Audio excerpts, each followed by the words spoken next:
Hello, everybody. Welcome. Tesla is down 1.7%. Overall markets.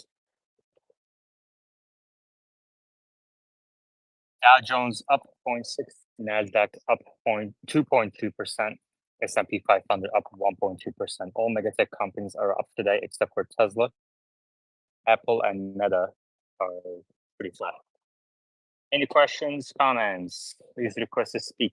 Any questions on the 10Q? Everything we discussed yesterday. Robert has a V12 repeatable disengagement unresolved scenario. We can talk about that.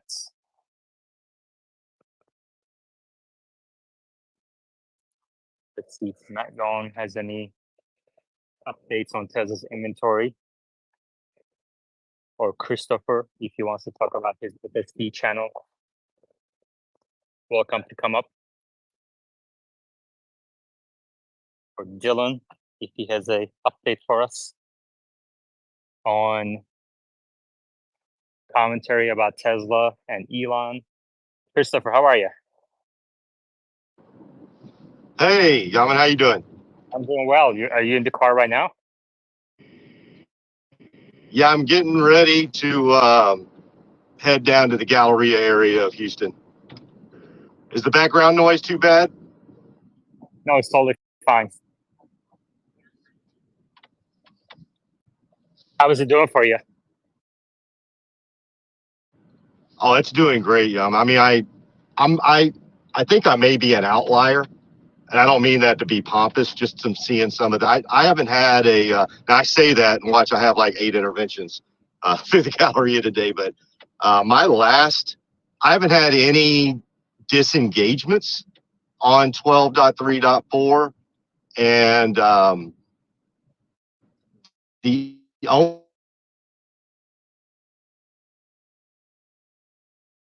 only intervention, the interventions that I've had were ones that I took it. I don't know if or if you can, if FSD can drop you off at Terminal C and Terminal B at our airport, you can. FSD would work in Nairobi. I'm saying that a little bit tongue in cheek, but yeah, I wanted to put it through the Houston airport, specifically the Intercontinental, and the reason why, and maybe if somebody there can corroborate this for me, but there's so much construction at that airport. There is absolutely zero way that coding could get you through that airport. You have to read, and you have to be able to read temporary signs. So if you go by navigation only, you're going to end up on the tarmac and get arrested. That's how bad the construction is at the airport right now. So everything is temporary construction signs. And so as you can imagine, V11 was a nightmare out there. Whenever I would drop off somebody at the airport or pick somebody up, I had to drive manually. When I first got version 12.3, I took it out to the airport and I took it through the gauntlet 5 times and it worked once. And I was like, well, maybe that's just luck. But when I got 12.3.4, Yaman, I put a video out, I think about 4 or 5 days ago, but I went through 5 times and it got up to Terminal C all 5 times. It got to Terminal B all 5 times. I only had 2 interventions because there's a gauntlet when you get off of Terminal C and you drop your passenger off, so to speak, quote unquote, and you're going by Terminal E arrivals. There's about 30 cops out on the street directing you literally to drive at them, right? So you imagine a 2-lane road where everybody's going slow as hell, obviously. It's bumper to bumper. And you have to pick up your passenger literally off the side of the road. That's how bad the construction is. and there's about 30 cops out there, and they're in the middle of the road trying to help people get to the side and pick their passengers up. Well, you can imagine that's just a nightmare from an FSD standpoint. And I only had to push the pedal twice. I mean, and literally both times I pushed it, Yaman, there's a policeman standing in front of my car 20 yards away. So the FSD's probably looking at me saying, "You fucking hillbilly, what the hell are you doing? Stop. Let me take this over. What are you doing?" Like, don't telling Elon, don't sell FSD to anybody in Porter, Texas anymore. But yeah, so what I did the next time through, so I had 2 straight interventions because obviously FSD didn't want to run over a police officer, and I thank Elon for that. The 3rd, 4th, and 5th time, what I decided to do, and if somebody wants to call this an intervention, go right ahead, but I'll stick to my guns that it's not. So what I did is I rolled both my windows down. And I'll caveat this by saying that I'm a Marine veteran with a couple of Marine Corps tattoos on my upper arm. So I rolled my window down. I kind of let my tattoos, and I started talking to the cops. And I basically, as if the car didn't move for a second, or if it was going a mile an hour, I started having conversations with the cops. And basically, when they would be waving me or saying like, "Dude, come on. I would just say, "Hey, it's working its way through." It's like, "What do you mean it's working its way through?" I was like, "Oh, I'm not driving. It's the car driving." And every single time, Yaman, every single police loved it. You know how many times those guys probably get run over out there? Or they don't get run, but the close calls. I literally saw 2 times where a policeman almost had his foot run over, and then once where literally a lady was on her phone driving and almost ran into him. So every single time. So I got 2 observations on that. Number one, for police that are out there standing directing traffic, they are 100% on board with FSD. They may yell at you, and because they don't know you're on FSD. All they see is some jackass in his car not moving when they're telling them to move. But if I rolled my window down, talked back to them, they and a couple of them were jarheads like me, so that helped out a bit. Marine veterans, so that helped out a bit. And I just talked my way through it. Literally, I never intervened, but I just had conversations. And what happened, I'll tell you, there's 2 observations I have there. Number one, I just mentioned, cops love it. But number 2, that's probably the real world. Like, think about this. If we have a robo-taxi in the early days and it has no driver, and there's a police officer standing directly in front of the I should say cyber cab, they'll have no idea there's no driver at first. They will yell at the cyber cab, "Move, motherfucker." Sorry for my language, Yaman, but they'll say, "Move." The car will not move. So just 1 second. So this is the second time. I really appreciate you talking. This is extremely good insight, but we can't curse because we're on YouTube and it demonetizes the channel. Oh, dude, I'm sorry, man. I forgot about that. Sorry, bud. Yeah, that's okay. Let's move on for a second. Yeah, you can get you. Thank you, Christopher. Robert, how are you? Good. How's it going, Yaman? How are you doing? Good. And James, welcome. Hello. Hi. Robert, I'm willing to pin at the top the repeatable disengagement that you created, right? So you have 4 examples here. You tried 5 times, and obviously a tweet doesn't allow you to pin a 5th time. Right. So the 4 videos are at the top of your screens. They're all about 45 seconds, a minute long. Can you give us some context of what's happening here? Sure, absolutely. Thank you. So, first of all, this is a scenario here in Queens, New York, one of the 5 boroughs of New York City, along a major thoroughfare called Queens Boulevard. It has yet to be solved by any of the versions of FSD beta that I've been using since May of 2022 when I got my Model Y. Queens Boulevard, it's about 7.5 miles long. It handles over 60,000 vehicles a day, and it's got 8 lanes of traffic.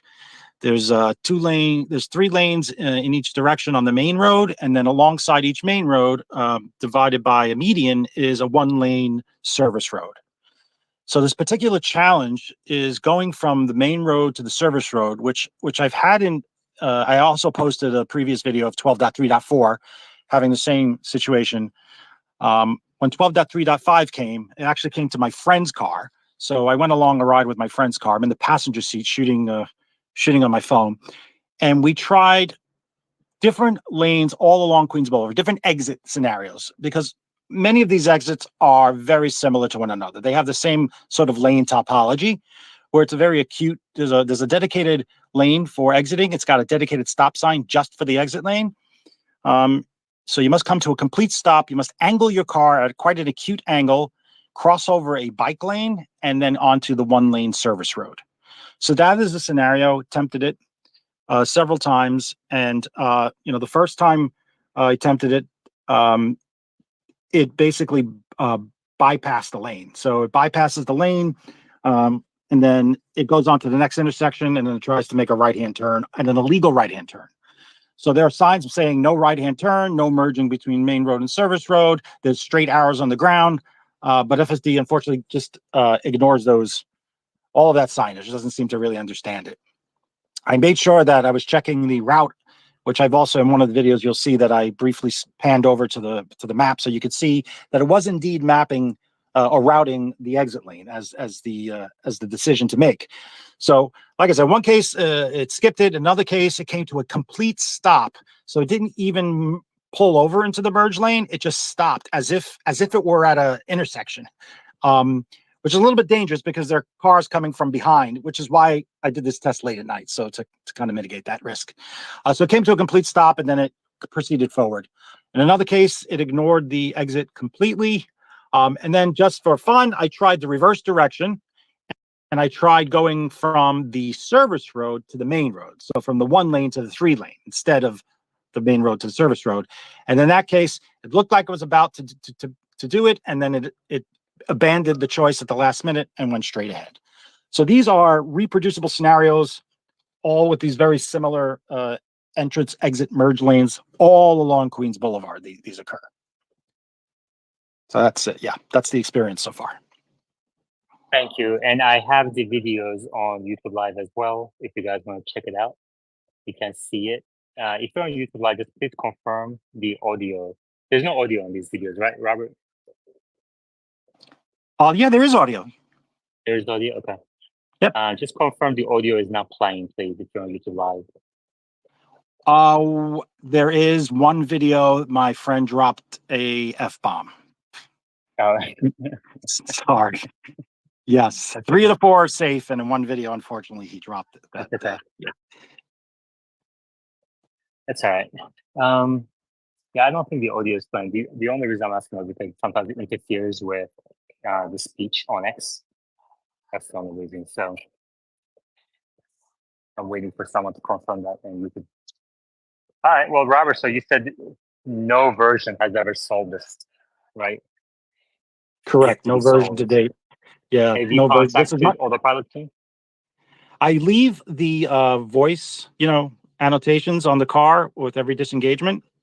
I think I've tagged Ashok Elaswamy. I've tagged the Tesla _AI team. So I've done everything I could to communicate this over the years. So I guess they haven't gotten around to training this particular scenario. There's been debates on X over whether or not this is an edge case. So it's funny. It's kind of debatable. Some say, they look at the signage, and I've gotten some feedback. What is that signage? I don't understand. Others are like, look at that lane. It looks thin. It must be a bike lane. And I'm like, no, you can fit a car there. It is a little bit narrower, and it is quite an acute angle. So there are definitely some things that are they're not very straightforward. So if you've never seen that kind of lane marking or signage before, if it's new to you, and we know for FSD, every drive is like the first time. So if it's new to you, it could be confusing. So that's it. Yeah, it's my take. I mean, that sign, I mean, I've seen those signs and they would confuse me. So how are new drivers in the area, like drivers new to the area, handling those signs?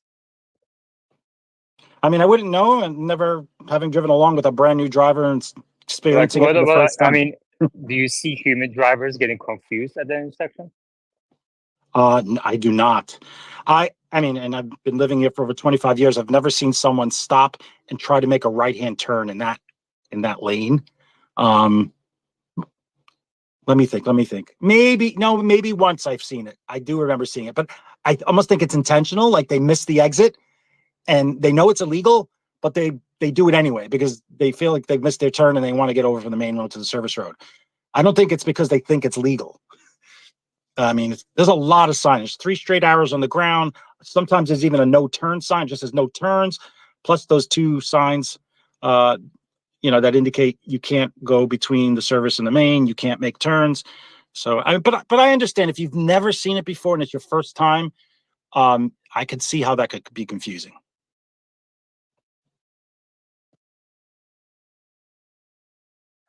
Michael.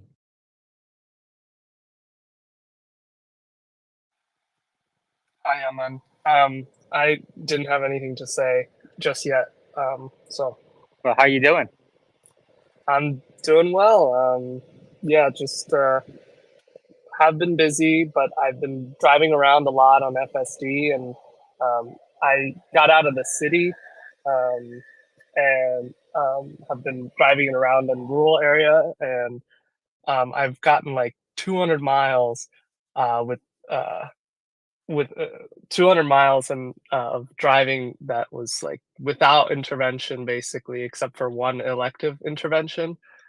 And then I had one pretty critical disengagement that sucked the other day. What happened? I was passing I was on like a road, kind of a narrow rural road, the passing passengers, pedestrians, sorry. And the pedestrians were walking on the side of the road. And then the car is always extreme, like in my case, too cautious around pedestrians. And So I usually hit the accelerator pedal, and I hit the accelerator pedal like just before we were coming up on the pedestrians. Geez, sorry. But I didn't realize that there was actually a turn coming up because I didn't drive there before. And the car, it went around the pedestrians just fine, but then it sped up a lot more than I'm used to after a light accelerator tap. That's all I did. I wasn't holding down the accelerator or anything, and then it veered into like the opposing traffic and nearly hit the stop sign. I had to disengage because it was trying to make the turn after it had sped up. Yeah. I partially blame that on myself, but also because I was tapped the accelerator, but also the system should not let me do that if there's a situation like that. So, but otherwise, there was like a lot of miles that I put in rural roads, and as you know, I was pretty frustrated in Boston with the driving, even though it's like leaps and bounds around above the 11. Got it. ACBC has an article to share with us that is obviously releasing news about NHTSA today. ACBC, go ahead. Yeah, so just firstly, I just wanted to share my experience also. I mean, I went for a local drive today and it's about a local drive, 3 miles each way, and had a few instances where I was a little perturbed. I did not disengage. I just wanted to let it like wait till the last second, and actually got itself out of it. There was one time it impatiently changed lanes only to realize that that's a left turn lane and ended up getting back quickly into its own lane. The more disturbing one was where it tried to navigate a U-turn to take a certain route, and then realized halfway through the turn that the car, because I knew it, that there's no way this car can take this U-turn. Okay. But it went through it, and halfway through the U-turn, aborted the U-turn and turned back into a left turn instead. And then navigated throughout the shopping center and found its way out and got me back. But that was a little disturbing because there was no one oncoming traffic at that time, but there could have been. So a few hesitancies and stuff still. So I don't know. I'm waiting to get to 3.5, and hopefully that resolves some of the things. But yeah, the article that I posted is something that just came out today, where it says, again, like, they basically came back and they said that what they did earlier on with the recall, the big recall with the nags, that may not have been enough. So that's what they're going to go back and look at.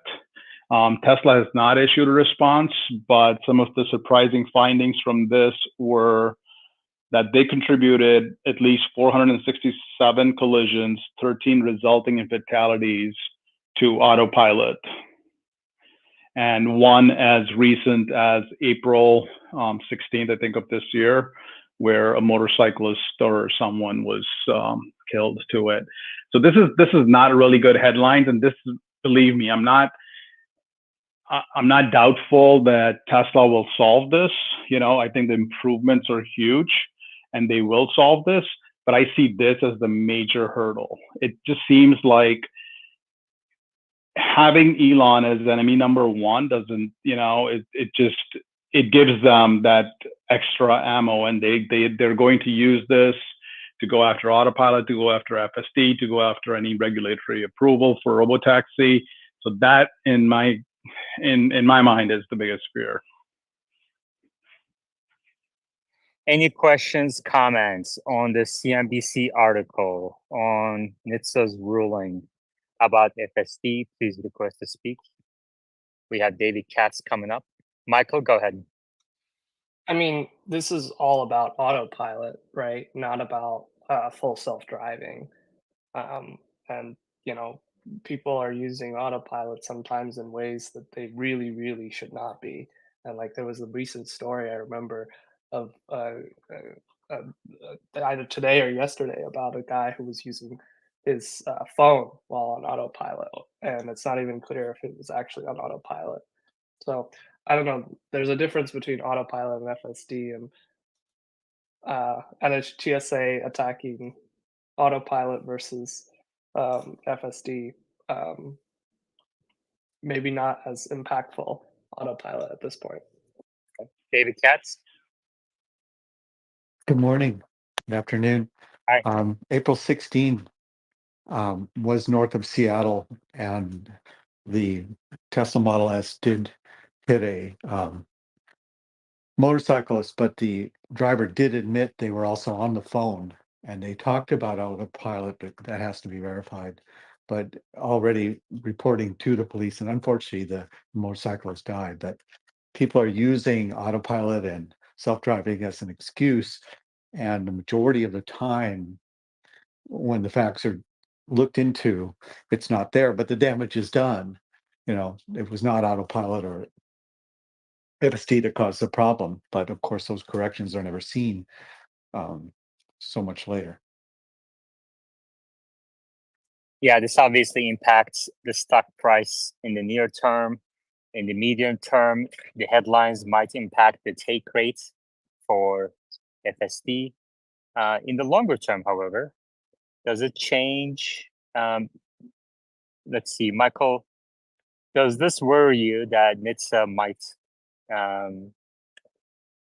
require more nags, delay the removal of nags, or eventually just basically recall FSD altogether?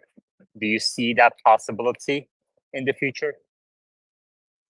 It's definitely concerning, but I'm hopeful that NHTSA is responsive to data, and if you do the math on that article, it said that 13 fatalities on contributing to 467 collisions. It's only 2.8% of the collisions leading to a fatality. And then, of course, how many miles are driven on autopilot before there is a collision as well? And if that's Mhm. lower than human driving, and the fatality rate is lower than the fatality rate otherwise, then I think NHTSA should be guided by data, and I'm hopeful that they will be, and I'm hopeful that the deep bench behind Rohan Patel's team um, will uh, will address those issues. But it is definitely Yeah. concerning and an area to watch. Okay, great. And we have Wes in the audience. If you would like to come up and comment on this recent CNBC article, he's welcome to do so. Before that, however, we are live on YouTube as well. If you could please hit the like button on YouTube, it spreads the word, and ad revenue from YouTube helps keep this space on X free and open for all. So ad revenue from YouTube. So if you could please hit the like button and subscribe on YouTube, that would be helpful. David Katz and then Wes. I don't know if you've had a chance to address this, but 2 senators are proposing that autopilot be restricted to be used on only certain roads. So that's coming up in the Senate. I don't know how far it will go, but we also have to, they have no data that they're showing. And obviously we know that what they're proposing will actually cost lives, but we have to actually fight some of the stuff that's coming up in the news. Wes, welcome. How are you? Hey, good. And I just caught maybe the tail end of the NHTSA discussion, but they are, having talked with them several times, they are 100% guided by data. And it's not just relativistic data, it's deterministic data. So they know from their decades of history of gathering data and analyzing it what, a lower permanent injury rate looks like, and they know multiples of that. So they understand that. They are guided by it. They write rules by it. What do you think of the article on CNBC, the recent NHTSA ruling? Let me read it. I haven't read it. Okay. Is there any TSLA? actual data in it, or is it all just opinion and hearsay? I think there is recent news as well. I'm And, happy to. yeah. TSLA? Okay.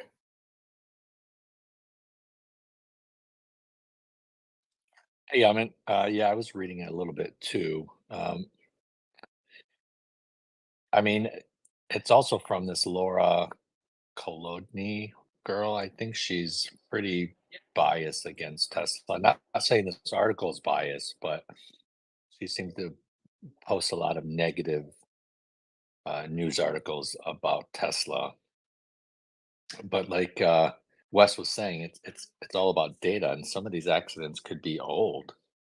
And so with more data and Tesla saying, yeah, we've done all these over-the-air software updates, which technically could be classified as recalls. We've already recalled the software that you claim is contributing to all these accidents. So I think they could use that angle. Okay. Lord? Yeah, Laura. I'm not gonna say anything about Laura. She's an awful person. So is Dana and a lot of other news reporters. But the NHTSA report, and I want to ask Wes this. The NHTSA report states that this is based on the last 3 years of, I guess, analysis. What are your thoughts on that piece specifically, and is that really relevant going forward? Yeah, I clicked on the article and now I've opened up this NHTSA report, which apparently came out today. So I'm going to read through it. I'm interested to know what data they have from the past 3 years, if this is their own data, or if it's been given to them by Tesla, or how they have arrived at these conclusions. It's all so usually the NHTSA deals directly with OEMs, right, manufacturers, and they also deal directly with consumers. So this report could be an amalgam of both of those, or it could be independent of either one. So I'm going to read through it.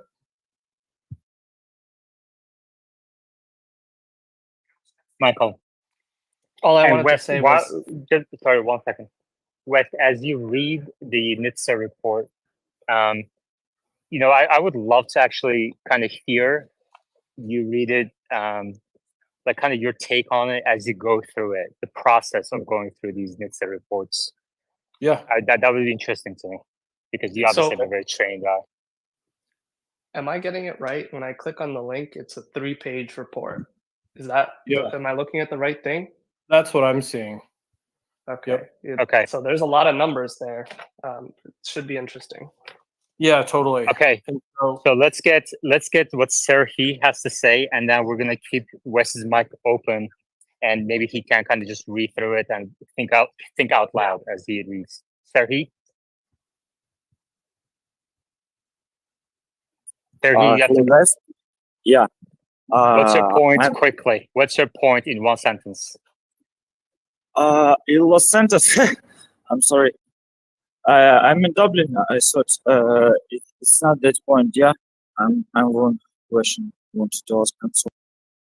Okay, Wes, why don't you kind of just think out loud, and we can be a fly on the wall for you.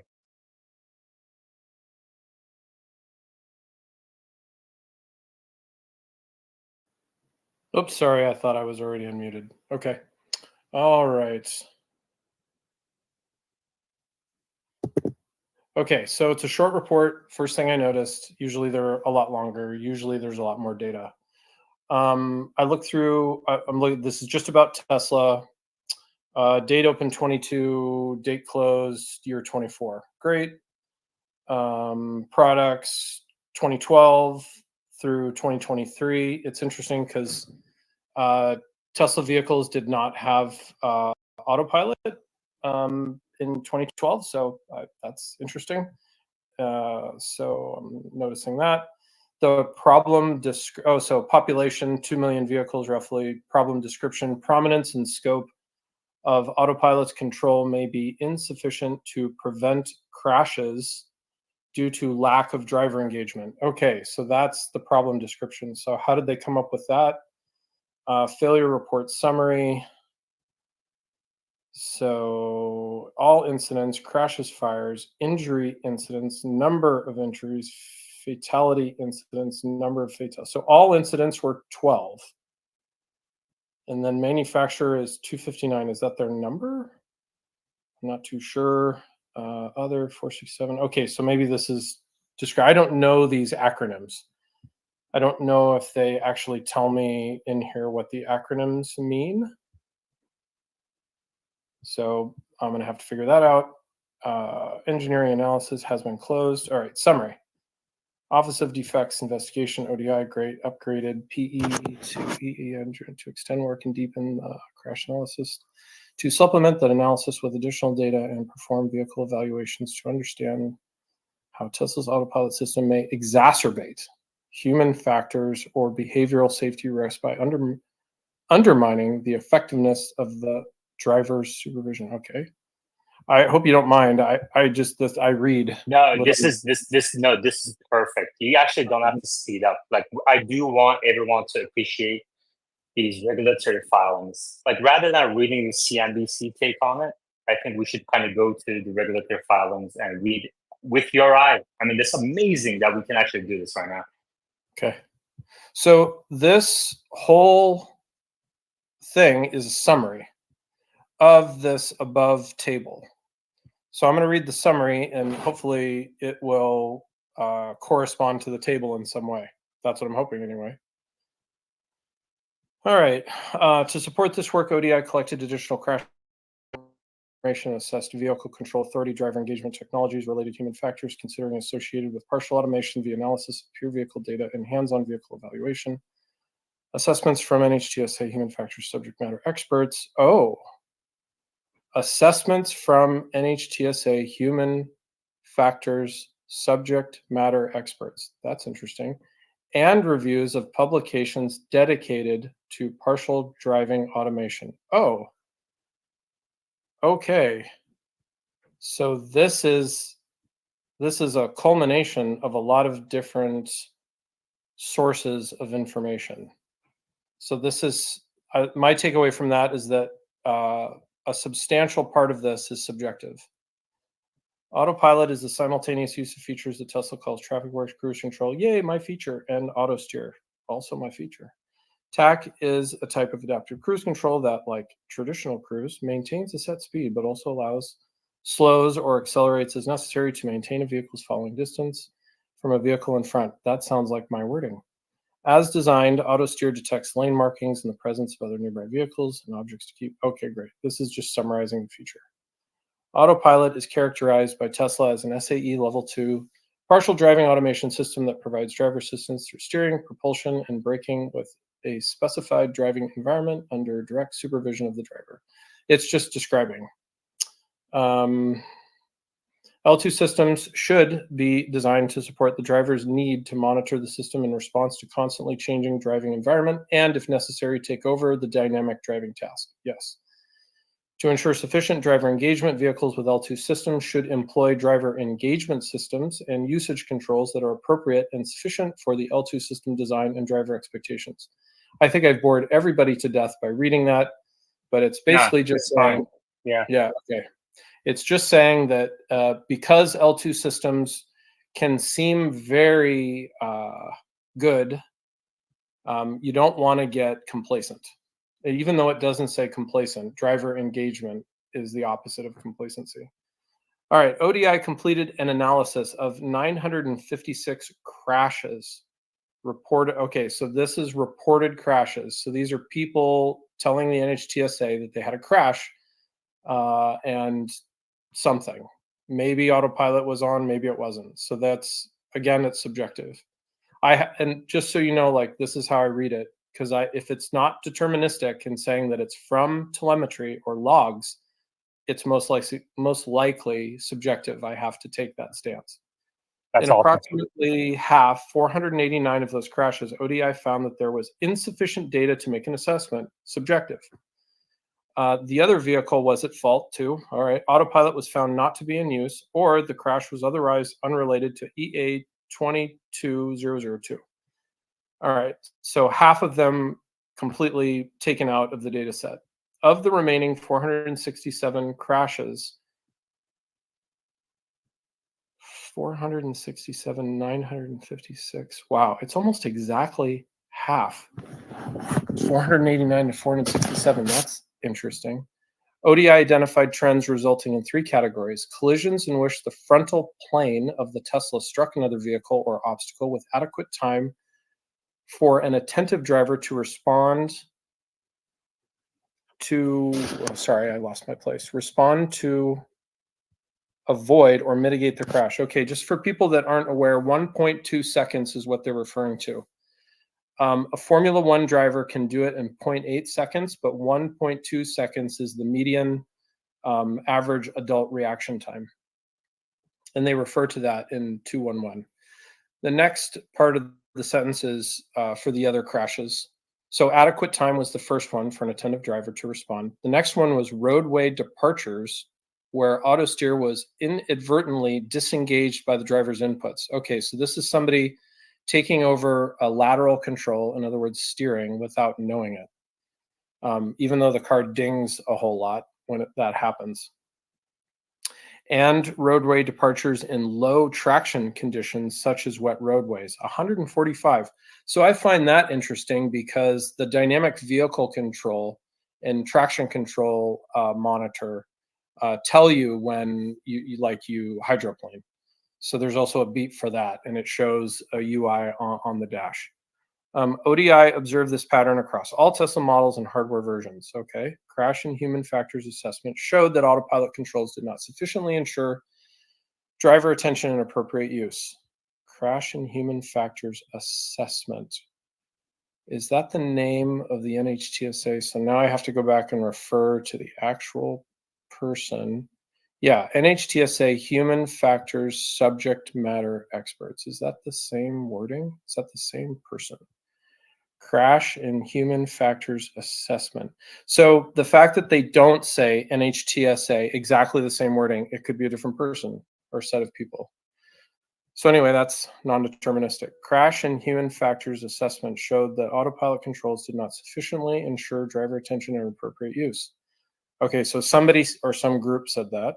At the same time, peer analysis and vehicle evaluations established that autopilot invited greater driver confidence. That's an opinion. Who is saying that? Via its higher control authority and ease of engagement.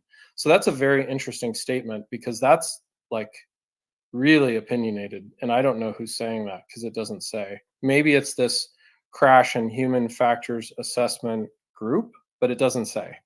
So anyway, hopefully they call that out later. This mismatch of weak usage controls, this is strong language, and high control authority was evident in these crash categories, which included indications of driver disengagement from the driving task. This mismatch was also evident in roadway departures when the system was engaged in low traction conditions outside of Tesla's recommendations. So the system disengages, so I'm not sure what that part means. Last sentence of this kind of boring paragraph. Additional information regarding NHTSA's crash analysis is available in the EA 22002 file. Okay, so this is all coming from NHTSA. That last sentence dictates that, and the first sentence was saying ODI completed analysis. So I assume this is all under the umbrella of NHTSA. So that's my assumption. ODI reviewed these findings with Tesla during several conversations in Q4 23. On December 12, 23, Tesla filed a defect information report, DIR, which is a recall, applicable to all Tesla models and equipped with any version. The Tesla's DIR described the functionality of the system, stated in the prominence and scope of the system controls may be insufficient to prevent driver misuse, and described a remedy. Okay, so they're just saying, found a problem. They agreed that there was issue, and they implemented a fix. So I'll finish reading. And described a remedy to improve the effectiveness of driver warnings and to reduce mode confusion.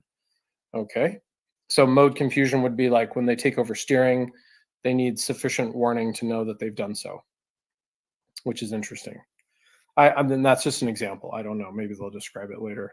I'm almost done by it. ODI That's totally completed. fine. This is great. I mean, this Okay, is cool. I mean, you just kind of like compared to. So we have two more paragraphs to go, and the link, if you want to follow along, is at the top of your screens to the NHTSA filing. So the reason why we're doing this is because look at the stock price reaction on a headline of a CNBC article that has a link to this report, whereas we have an expert who worked at Tesla, literally doing this as part of his job, analyzing sentence by sentence the actual report and the data, and separating fact from opinion, and helping us understand the underlying of how Tesla looks at this, NHTSA looks at this, what actually matters to the long-term investors, I think. So this is orders of magnitude more information, valuable information than what the stock is reacting to. And I really appreciate you doing this. Cool, no problem. Yeah, I and just so everybody knows, like, this is what I do. I look at the actual data. All right, I'll continue. ODI completed an extensive body of work via PE 21020 and EA 22002, which showed evidence that Tesla's weak driver engagement system was not appropriate for Autopilot's permissive operating capabilities. It's very strong language coming from the NHTSA. This mismatch resulted in a critical safety gap between drivers' expectations of the L2 system's operating capabilities and the system's true capabilities. Wow, this is interesting. This gap led to foreseeable misuse and avoidable crashes. During EA 22002, that's a typo. I'm sure they're referring to the other one. They added one too many O's. ODI identified at least 13 crashes involving one or more fatalities and many more involving serious injury in which foreseeable driver misuse of the system played an apparent role. So they're not saying it did play a role. They're saying apparent, which is interesting wording. ODI's analysis conducted during this investigation, which aligns with Tesla's conclusion in its defect information report, DIR, indicated that in certain circumstances, autopilot system controls and warning were insufficient for a driver assistance system that requires constant supervision by a human driver. Okay, so when Tesla issues a recall, they have to say why they're doing the recall and for what reasons, and that's what they're describing here. Given Tesla's recall, and that's the recall number, of all vehicles equipped with autopilot for insufficient controls to prevent misuse, ODI is closing, EA 2202. Concurrent with that closing, ODI has opened a recall query with a recall query number to assess the effectiveness. Okay, so this is normal. This is what they do. I thought there was going to be like, oh, we found that there were more accidents or da da da da da.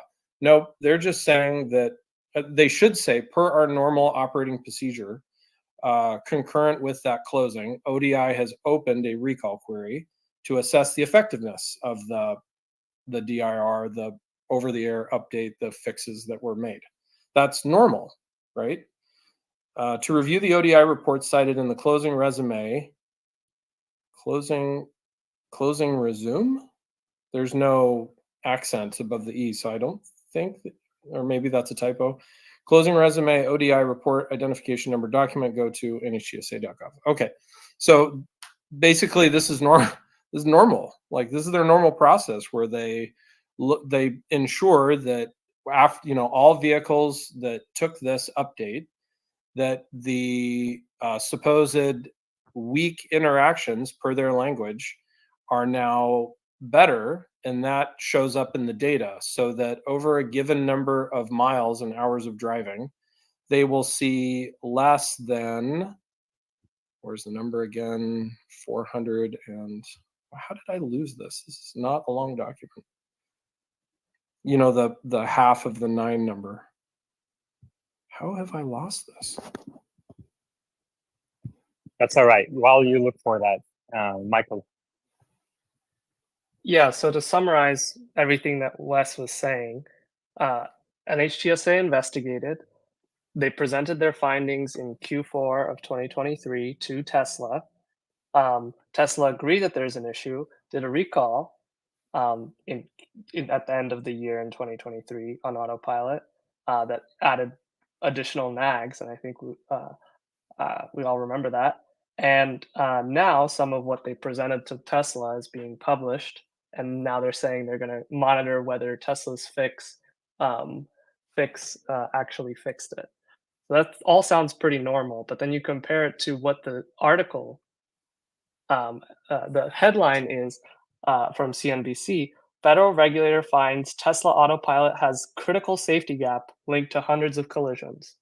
Okay, they found that last year, and the headline fails to mention that there was a recall that addressed this issue. You could see the spin coming Yes. in. Yeah, it's amazing. Yeah.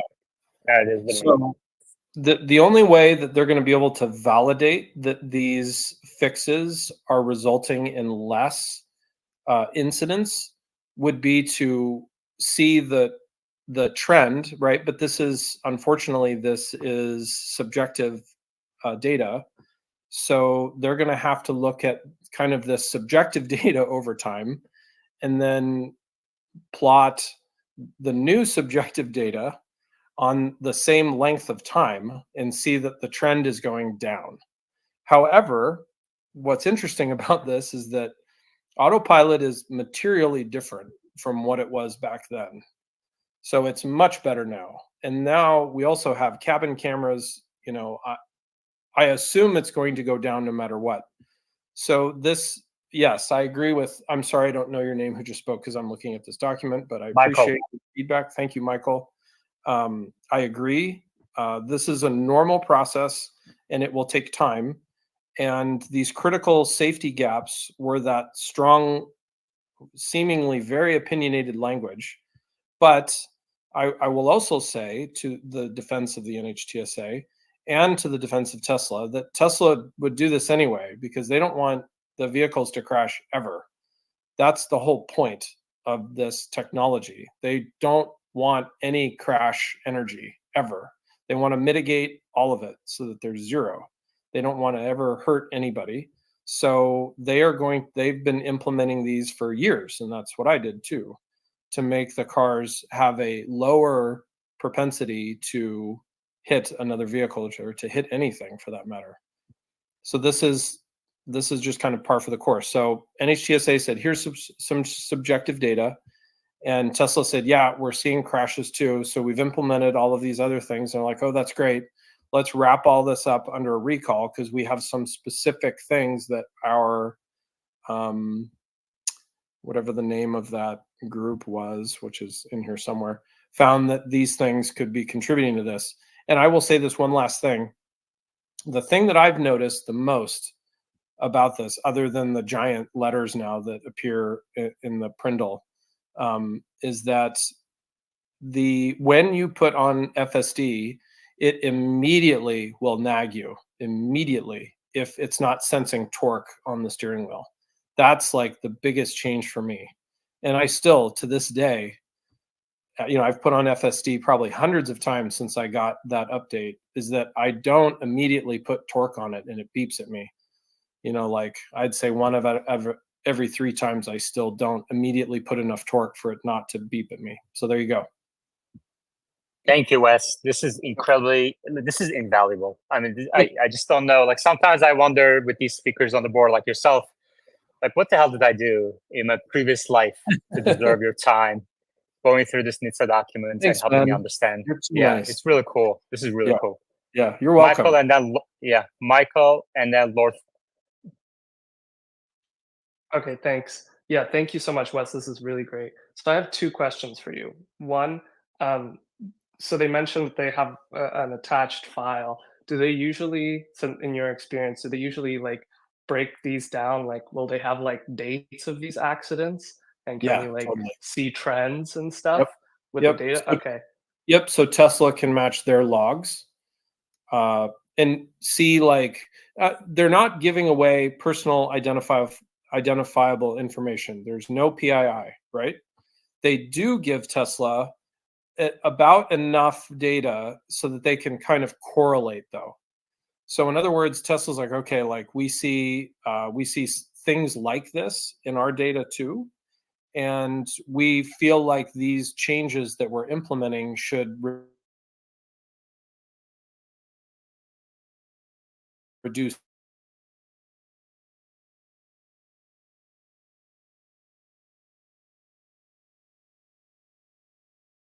Is Wes cutting off for you guys?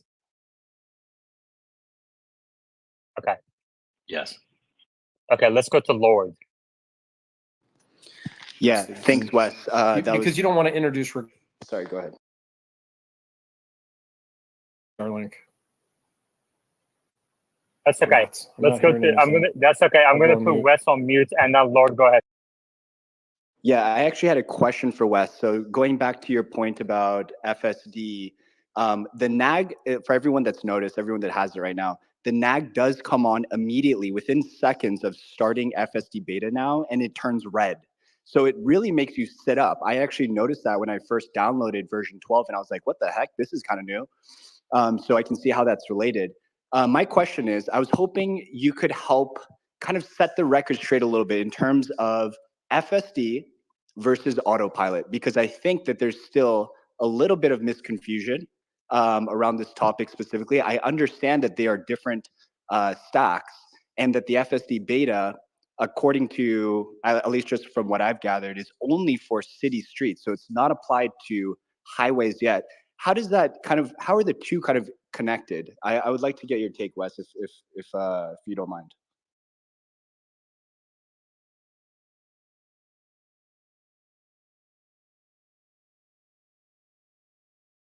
Wes, you're on mute.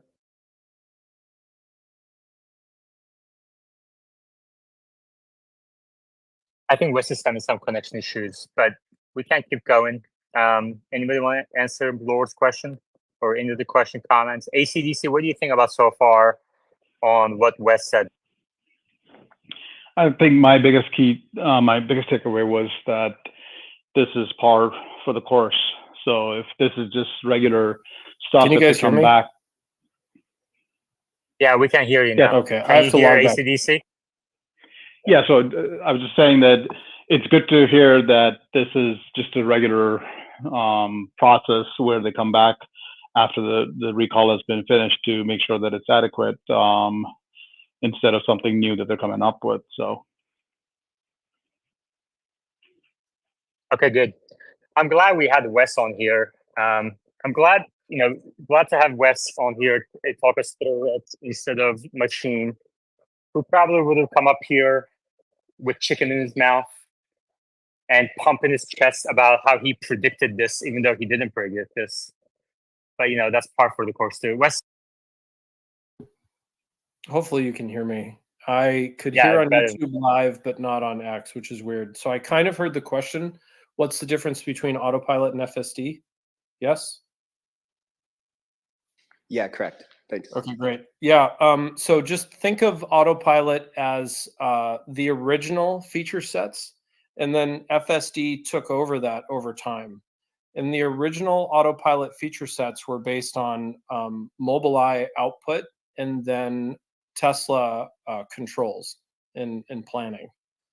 So Mobileye would hand us kind of these flags that said, hey, here's this thing, and hey, we're tracking this thing. And then we would kind of identify it and classify it and track it and control and plan for it. But now FSD does all of that. So that's kind of the difference. And now, obviously, FSD is all neural nets, but before it used to be more heuristic code, a lot of heuristic code. So I hope that helps. Originally, Autopilot did not work at all on city streets. So that was a big differentiation. Now, Autopilot is completely gone. So I would guess that 99.999% of the fleet does not have any Autopilot code at all running in their vehicle, because even the latest 12 build, the V11 stack in there is non-heuristic code. It should be fairly non-heuristic code. Anyway, it might still be, but more than likely I don't know if that gives you a better framework for understanding the difference. Generally, people refer to FSD as Autopilot, though. Like the NHTSA is still doing that because Tesla refers to that, I think, as well. They still say Autopilot. That's good to know. Thank you. Lower than that is Okay, cool. Yeah, that's super helpful. If I can ask a quick follow-up here. So in terms of FSD beta specifically, so the way to think about it, the way that we should think about this is that it's FSD beta is only applied to city streets for now, the stack there, and the highway stack perhaps does not utilize version 12. Would that be accurate assessment, or just how should we think about the bifurcation between the two? Yeah, that's accurate. So, and remember, FSD is called FSD supervised now. And so what we're seeing with highways is more like FSD beta. But city streets is supervised and highway is beta. This is why you can have like a crazy amount. And for me, like it's now 12 days of zero intervention drives contiguous.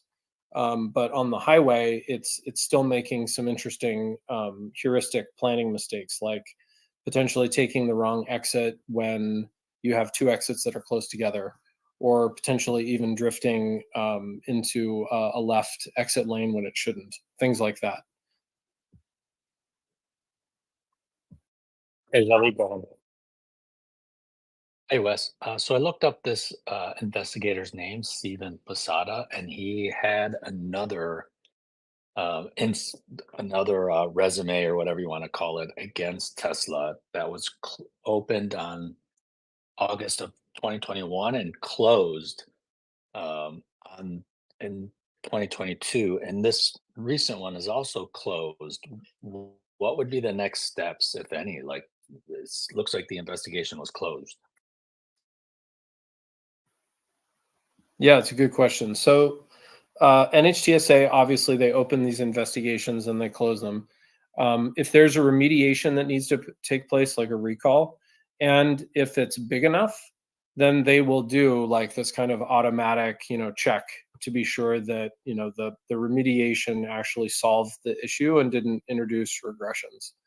But lots of times it's not big enough.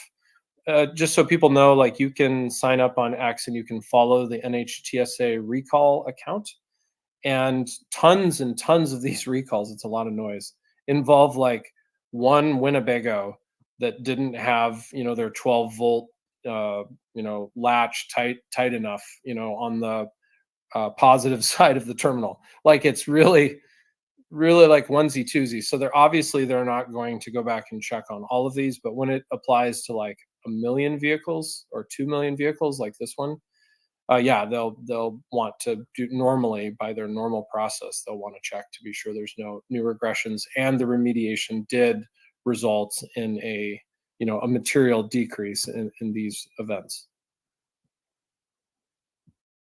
Tesla Yoda. Wes, does NHTSA also analyze preventative actions by the FSD? So sort of preventing a possible or inevitable crash that's about to happen? No, not really. So that's all great data. They are interested in issues where there's crash energy involved. So if there's zero crash energy, then problem solved. And if maybe another way to say it would be they're most interested in usually in deterministic data, where autopilot was engaged, the driver wasn't paying attention, and an accident occurred in like very deterministic way because the cabin camera can show that they were not looking at the road when the accident occurred. The UI came up, was beeping away at them, and they did nothing. Or even worse, like they had their foot on the accelerator pedal because the system wasn't going fast enough for them, and they weren't paying attention to the road, and they hit something, and no crash energy was mitigated. So that is yet another, huge bummer. But yeah, when there's no crash energy that occurs, like these supposed close calls, that's not something that they particularly look at. And maybe that's changed because I do think that Tesla's fleet in general has a much lower crash rate than legacy, Right. like supposed flip phone cars rather than a smartphone car. Yep. Right. Just a quick introduction to the few hundred people that just joined. We now have Omar and Sawyer on the board as well. And we have Wes talking us through the NHTSA report that just came about earlier today. CNBC published an article with a inflammatory headline, leading to a 3% decline in the Tesla stock price. And in the report, in the article, there was a report from NHTSA. And we opened up the NHTSA report and had Wes talk sentence by sentence, analyze sentence by sentence.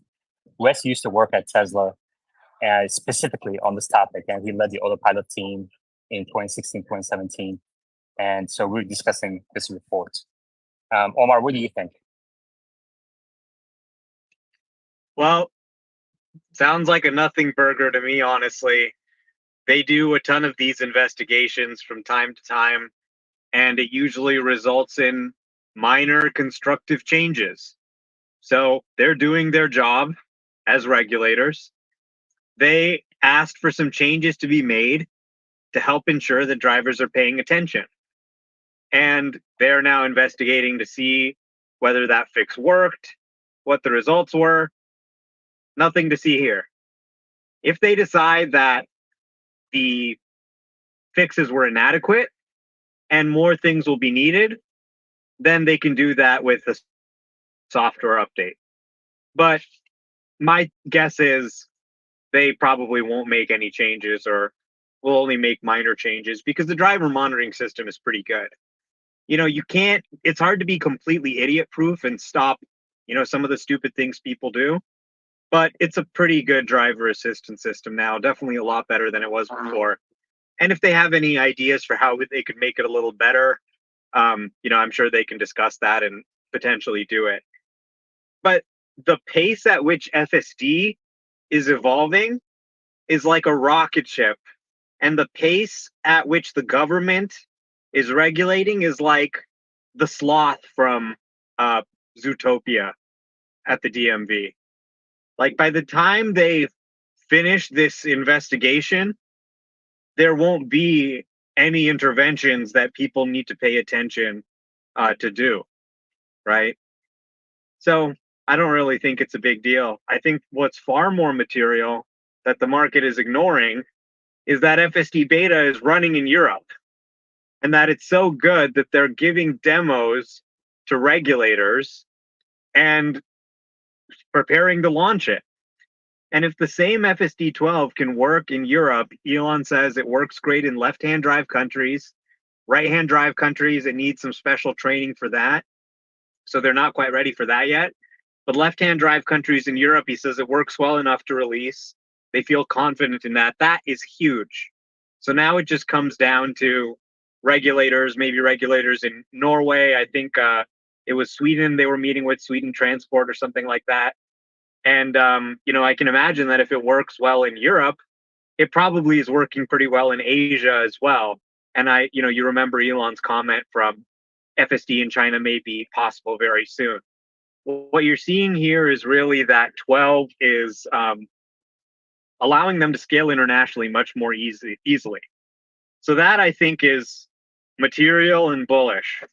The NHTSA thing, they're always investigating something. That's their job. They're not going to ban the system or do anything crazy. They've generally been pretty supportive. So I'm not worried. I welcome, their investigation. If they can make it safer and make it so we have less people who crash due to inattention, then that's great.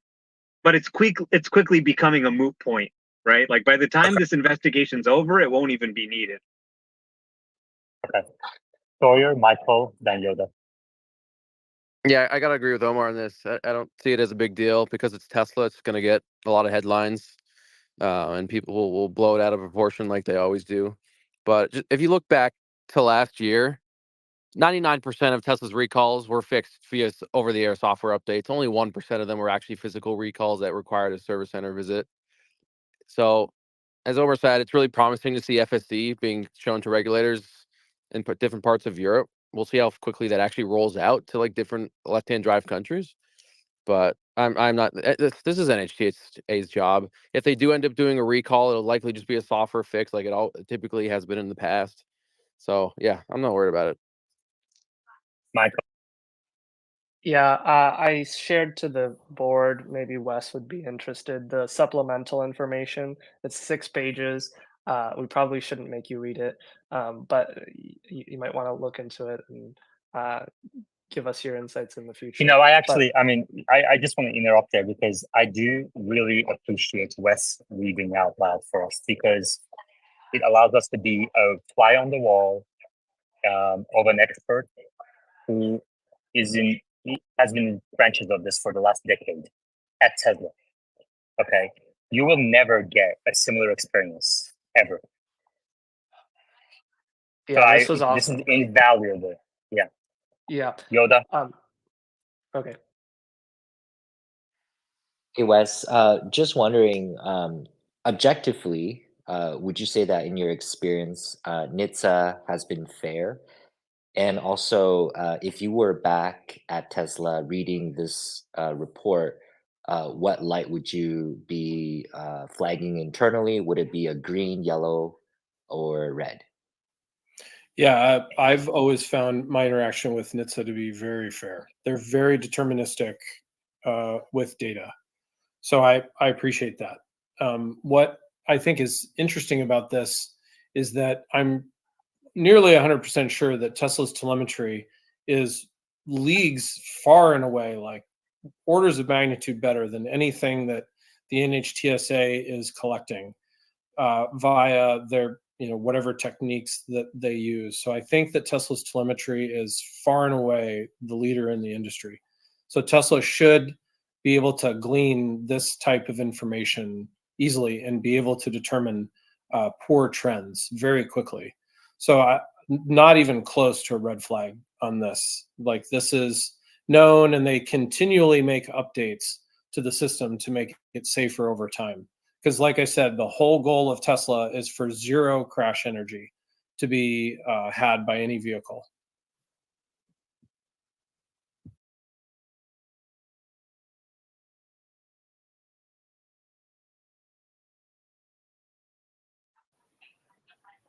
And I'm Lord, reading what do through you think this about?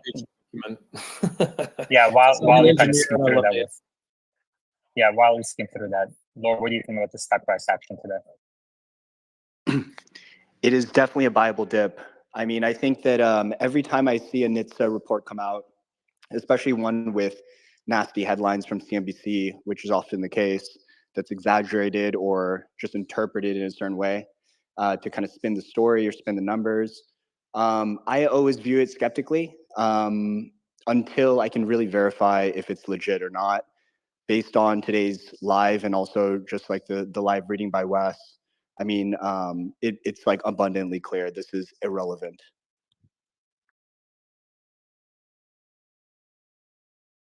But I can share my outlook for the stock price if you guys are interested. Yeah, while Wes reads that document, maybe you can do that. Sure. But actually, before that, Omar. Yeah, I just think it's interesting. Not long ago, we were hearing fund managers like Gary Black tell us people don't care about autonomy, they don't care about FSD. This is increasingly becoming a stock where FSD news is really material to the valuation.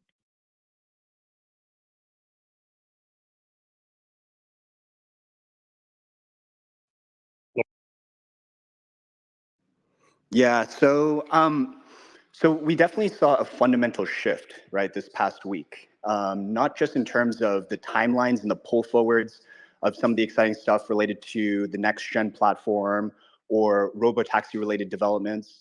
So when you look at the outlook, you know, at least over the next 12, 18 months, it's just riddled with advancements. This is going to change the entire kind of like sentiment and how people are perceiving Tesla. And what's going to be interesting is to watch people's narrative and how they describe Tesla change alongside the stock price. When the stock is $150, Tesla's an automaker, right? When the stock is above 250 or 300, you're going to see everyone say that Tesla is an AI company. We're very early. I have zero concerns. In fact, I made a tweet, I think it was just early this week. I was like, look, I'm basically done because I've been knees deep in this topic for 3-4 years and studying thousands of hours, preparing for this chapter. It's done. It's basically inevitable. Obviously, there's a lot of hard work ahead, but I have full confidence in the management team and in the broader Tesla team, which is riddled with elite caliber, right, world-class employees such as Wes and countless others. So I encourage people to read the Walter Isaacson book if you haven't already. I posted some key quotes. You can probably find it on my page somewhere. But I encourage you because you need to have the insight into how decisions are made internally at Tesla and from Elon personally. You need to understand how he thinks, how he operates, and the timescales that he plans for. Because at the end of the day, the world perceives Elon Musk in one of two ways. Either he is a con man, fraud, or he is the world's most brilliant engineer, entrepreneur, CEO. And so you have to look at facts from that lens. Either he is making it up, bullshitting, trying to pump the stock, or this is the real deal. So make your bets. Okay. Thank you. You know, every time I say your alias, Lord, it feels like I'm praying and I'm in a church.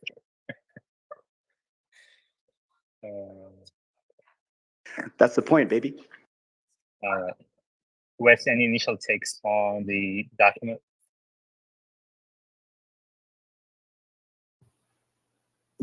Yeah, there's one that stood out to me. So obviously, if you read through this, you'll see that Tesla was fully complying with the NHTSA investigation, sent all logs, a corresponding video, if applicable, had several technical meetings, talked about potential changes, design changes.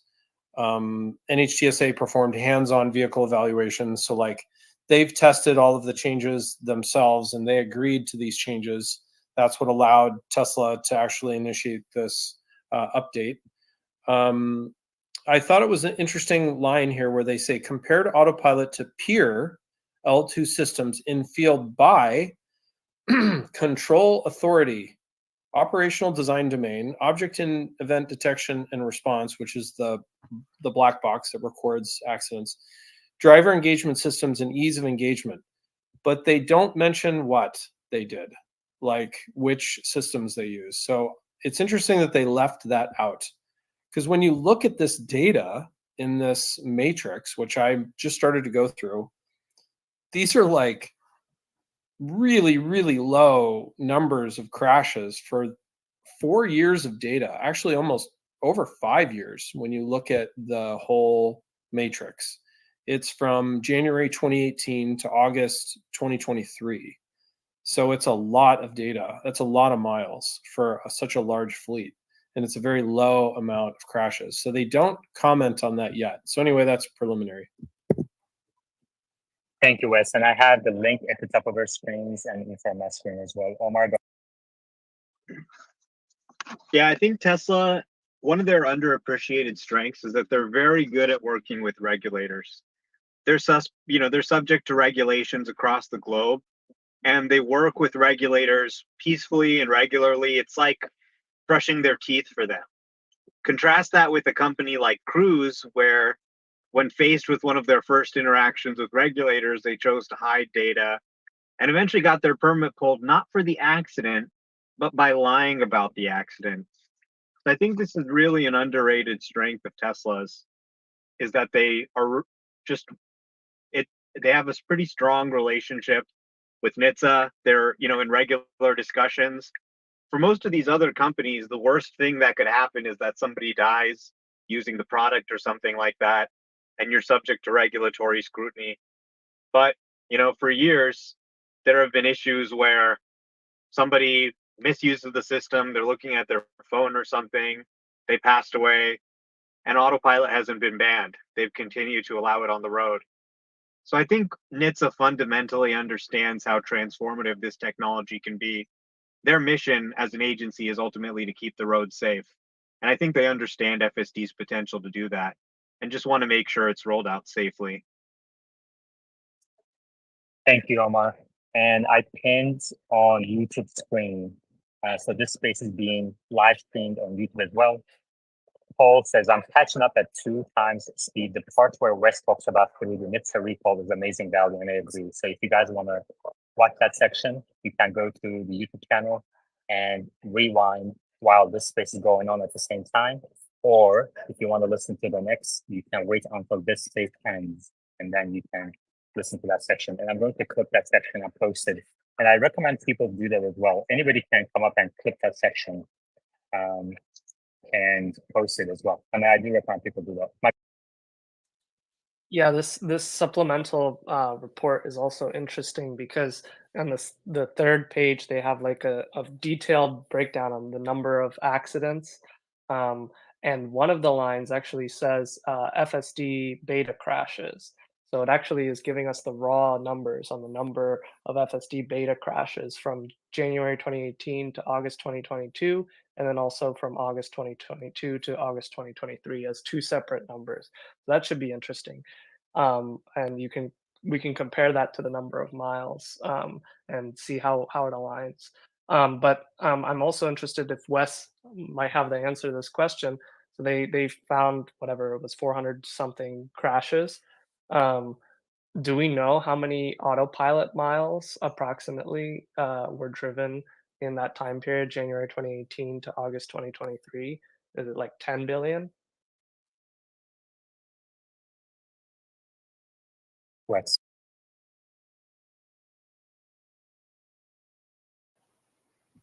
Hopefully I unmuted correctly.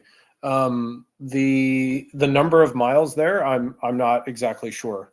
I'd have to go back and look at the graph that they put in the earnings PDF to do that calculation. But it could probably be calculated. So I think that answers your question. I'm further reading here in the supplemental, and I'm reading like there's a couple explicit descriptions of frontal plane crashes that resulted in almost no crash energy mitigation by the system or by the driver. And it's in a 2023 Model Y. So my thought is that I'm starting to wonder if people are somehow defeating the cabin camera, because in this particular instance, they struck a tractor trailer that was coming onto the highway. So like obviously a human would be able to see that, and apparently this crash resulted in no brake energy or very little brake energy being applied. And the other thing that I don't understand is how AEB wouldn't have reacted to this, because I know AEB reacts to this because it's in the lane.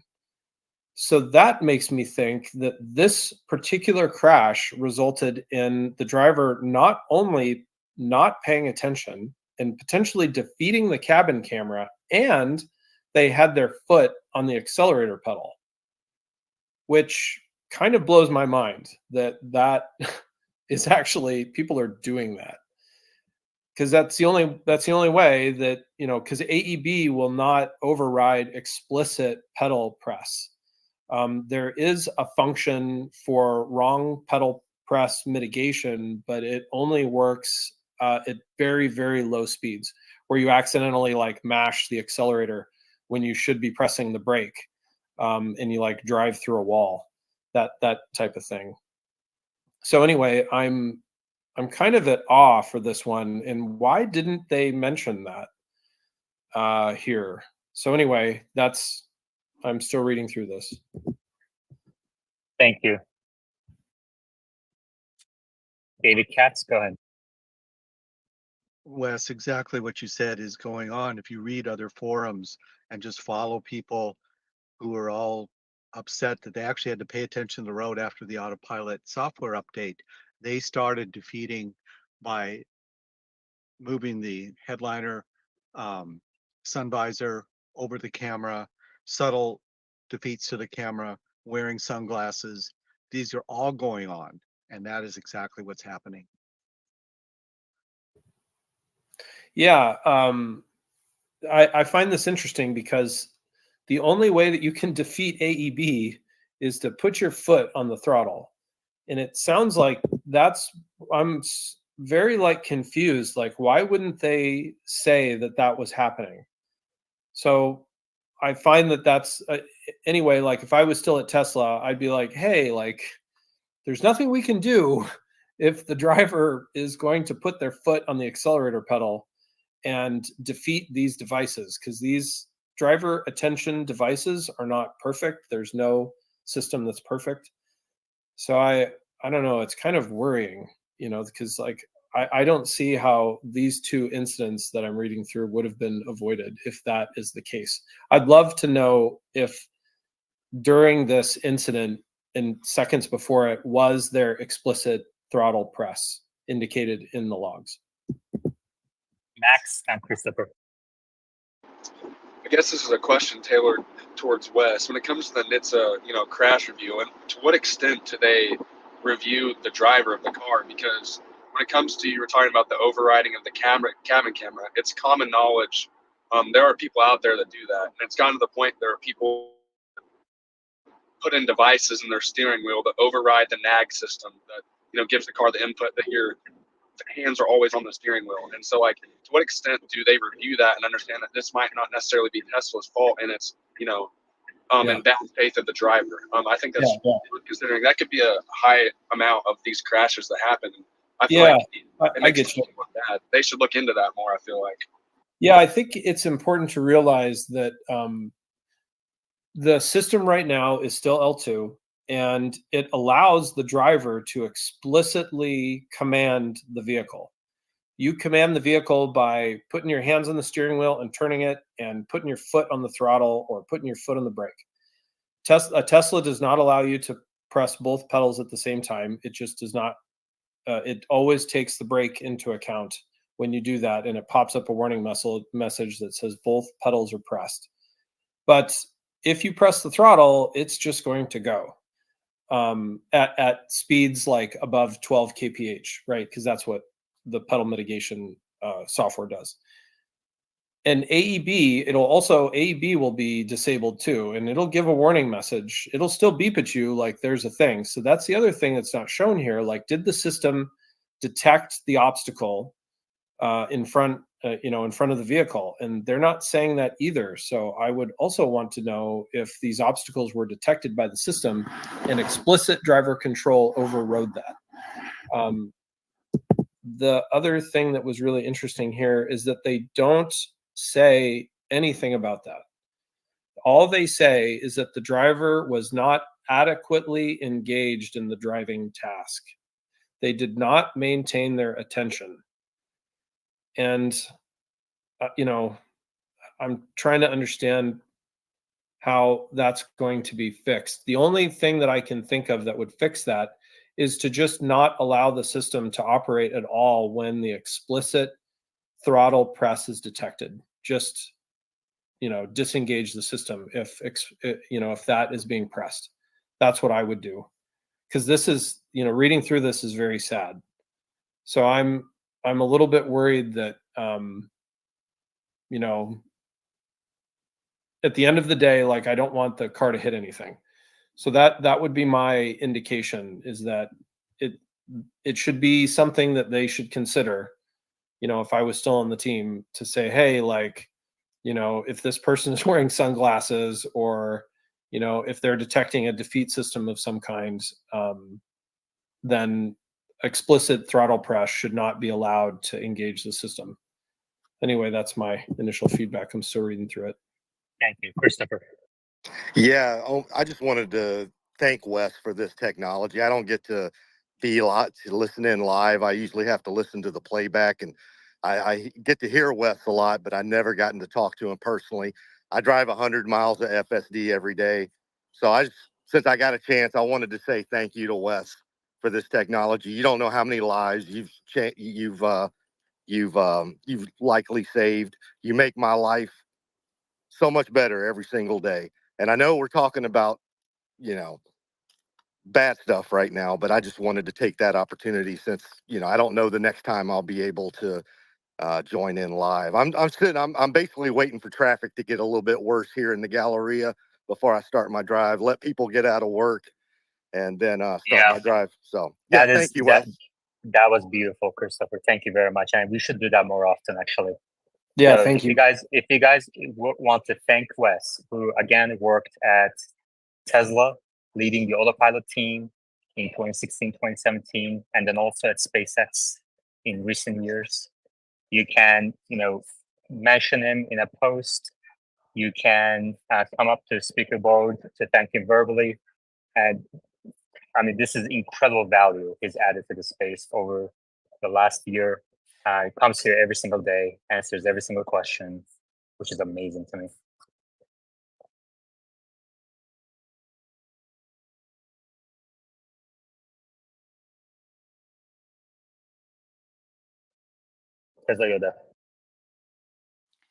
Hey Wes, for someone who's worked on FSD, there's a lot of doubters out there, and I was just wondering, how would you explain to a doubter of FSD on why FSD will work and will work soon?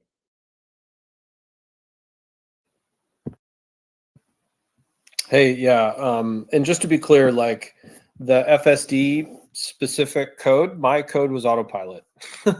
I went over earlier. I just want to be clear, because like all of this like goes to Ashok and Deval, like, and the team there. Like, I give all that credit to them. But you're being humble. You're being so humble. You also played a role in selecting the sensors played a role in placement of the cameras, with Tesla going vision only route as opposed to the LiDAR, radar that others have followed, right? Yeah. Yeah, exactly. Yeah, I mean, I can't imagine a better person to answer these questions right now for the thousands of people who are listening. And we also get, 10 to 20,000 people listen to the recording every single day. We have now more than 1,000 people watch the YouTube live as well. And these numbers are only going to grow. So the input that you're providing for the space benefits tens of thousands of people every day. Yeah. And like I'm gonna like try to channel like always. It's always gonna see better. And now we're starting to see version 12 not only see better, but it actually actuates the car better than you could, because it sees everything instantaneously, and that is profound. I'm on day 12. I know Omar had one incident, but had one intervention, but I still have had none. And like my kids are just like absolutely amazed, and it's an absolutely amazing experience. So in conclusion, like why FSD is going to be better than a human, I actually think it already is, because it sees things that I don't see, because I have occlusion from the A pillar and the B pillar and the C pillar. I only can see like 178 degrees. The system can see 360. It has overlap. It can see some things at a further distance that I can, because it can track their trajectory and their vector. And I can't do that. I can't tell you how fast that car is coming at me. I have a very, very dangerous intersection that version 12 has done perfectly every time. And all the other versions previous did not ever do it. It put up a creep wall once, but it still failed because it wasn't able to track the traffic well enough. Well, now it's better than a human. So I actually had somebody today honk at me because they thought I should have gone, but they were occluded. They couldn't see, but it took a while for the traffic to subside. There was a car that was coming by, and it was coming around the corner, and FSD saw it and waited for it, where I may have gone, but it was wet out. And I know that it knows that it's wet because it says, FSD may be degraded due to poor weather conditions. It waited, and that car went by at 70 plus miles an hour, because like the spray that came up from it was big. So my point is that I think it's already better than a human driver. So that's what I would say to anybody who thinks that FSD isn't going to be the solution for autonomy. Like materially, I think it already is better than a human. When it quote unquote like hallucinates and doesn't do the right thing, where a human says, oh, this is obvious, this is what you should do, that's going away very quickly. And I'm not even experiencing that yet. I'm trying to experience that. I'm looking for ways to make it fail on like my normal kind of like driving routes and exploring as well. But I can't, because it's really great. So anyway, there you go. Lenny? Hi, I just wanted to thank Wes. I appreciate your guys' knowledge. You guys are like wonderful. I think more people should hang out in this group, and also Adrian's group. He's really, really smart. He's not Elon. Everybody knows it, like with these conspiracy theories. You guys are like awesome, and more people should learn from you guys instead of the mainstream media and people that actually know what they're talking about. And I like that there's no politics, but Wes, thank you for all the knowledge that you provided. Yoda. Hey, Wes. One specific area where FSD 12 is not maybe quite there yet is the last few hundred, well, not hundred, last few meters, where the car is, let's say, supposed to head into a driveway, if you're going to a friend's place or what have you, whatnot. How do you think that Tesla should approach that last few meters? Is it through inference at the edge? What are the techniques? Oh, I got a good solution for you. So we've already seen that Tesla can do nerfs. In other words, they can take stitched cameras and create a 3D scene. all you have to do is like pick a location where you want the car to park, and they can pull up the nerf that they've created, and you can select the parking spot that you want. And when this particular route is done, it'll just pull into that spot. Anyway, that's that's the solution that I would do, because they've already built it. Like, that already exists, and like creating a nerf is actually pretty straightforward, of just one scene, right? So they can do that. They've already demonstrated that they can back in park, and look for a park, not necessarily look for a parking spot yet. I realize that's coming, but like, the vision only park works, parallel works, like they can already do that. So I think this solves the solution that not even Cruise or Waymo has, because I don't think Cruise or Waymo can parallel park, to my knowledge, and maybe Omar would know. But like, that solves the problem of like these the supposedly illegal stops that Uber drivers do, where they don't actually park. A Tesla could do that. So I think the last meter solution, I think that part is solved. The other part that I'll make sure people know is that Google Maps tracks the correct location for drop off of a given address. And so like, if you're navigating to Home Depot, it's not going to put you in the back where you collect your lumber. It's going to drop you off in front, where you go through the front door where you're going to check out. And it knows these correct locations. So, and I think Tesla is ingesting that data and using it. So there you go.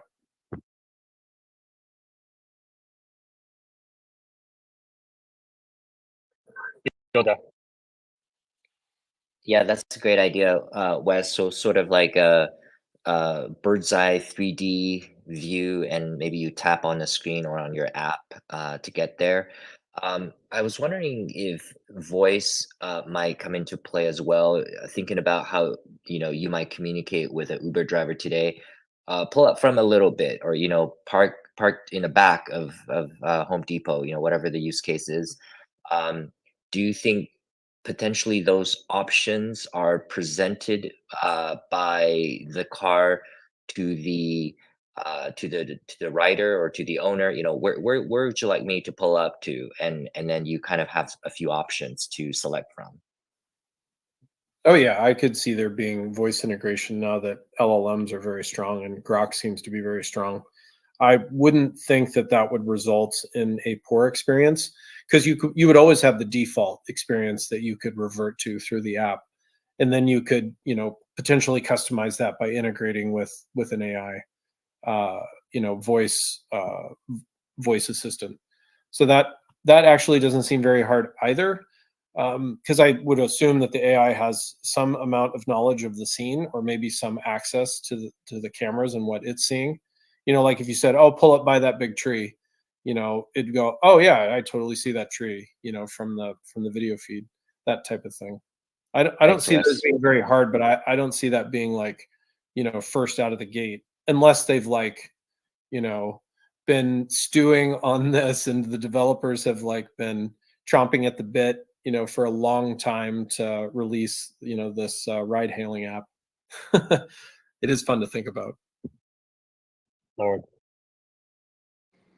Hey, Wes, I have a question for you. So, as a user of version 11, I was out of the country for like 4 or 5 months, and I come back and I get upgraded to 12.3.4, just directly into version 12.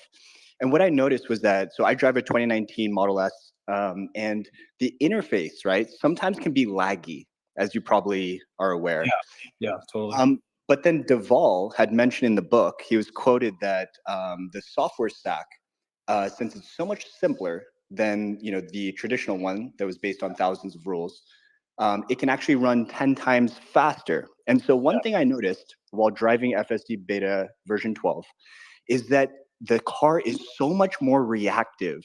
But you wouldn't, like, as a user who's look at the interface and the visualization of the beta and what it sees, sometimes it'll look a little laggy. So you kind of like have this hesitancy. You're like, okay, maybe it's a little laggy.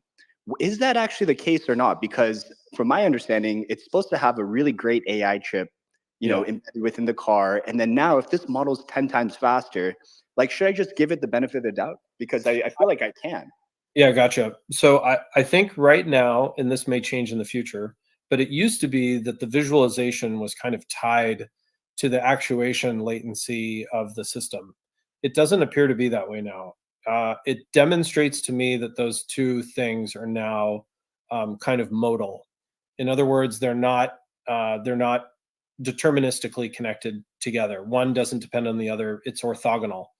So what you see in visualizations and on your 2019, if you could check to see if you've got, I don't think you have a Tegra, but you might have an Atom that's controlling the instrument cluster versus a Ryzen. So you may be seeing some latency there that's separate from the FSD how it actuates the vehicle. So pay attention to when you see something, vision wise, your own eyes out of the windshield, and then it should visualize, but you should actuate on it before it visualizes. And that visualization isn't tied to the actuation now. So I've seen it actuate before it visualizes it. And a lot of times I see it actuate and never visualize something like tiny things in the road that it drives around, or obviously like a puddle. I've seen it, like we've gotten some rain here in Seattle recently. And so driving the kids to and from school today, it went around a couple puddles, which I thought, it just makes me laugh because, like, talk about emergent behavior. And it goes around this puddle and I'm looking at, and the kids are like, but it doesn't visualize it. And I'm like, yeah, it seems to be seeing more than the visualization team can keep up with. Cause they'd have to like animate a puddle or, show something like that, obviously they're not doing that. So anyway, I think it's separate and that's what I've noticed. So you might notice that too. Very good. Thank you. Ansu. Hey, yeah, just on the Tesla Yoda's question of how to turn like non-believer into a sort of believer. My brother is in town for a week, and I let him just drive my car for a couple nights. I didn't say anything. He just experienced FSD himself, doing errands and meeting friends. And this morning he came up to me and said, FSD is amazing.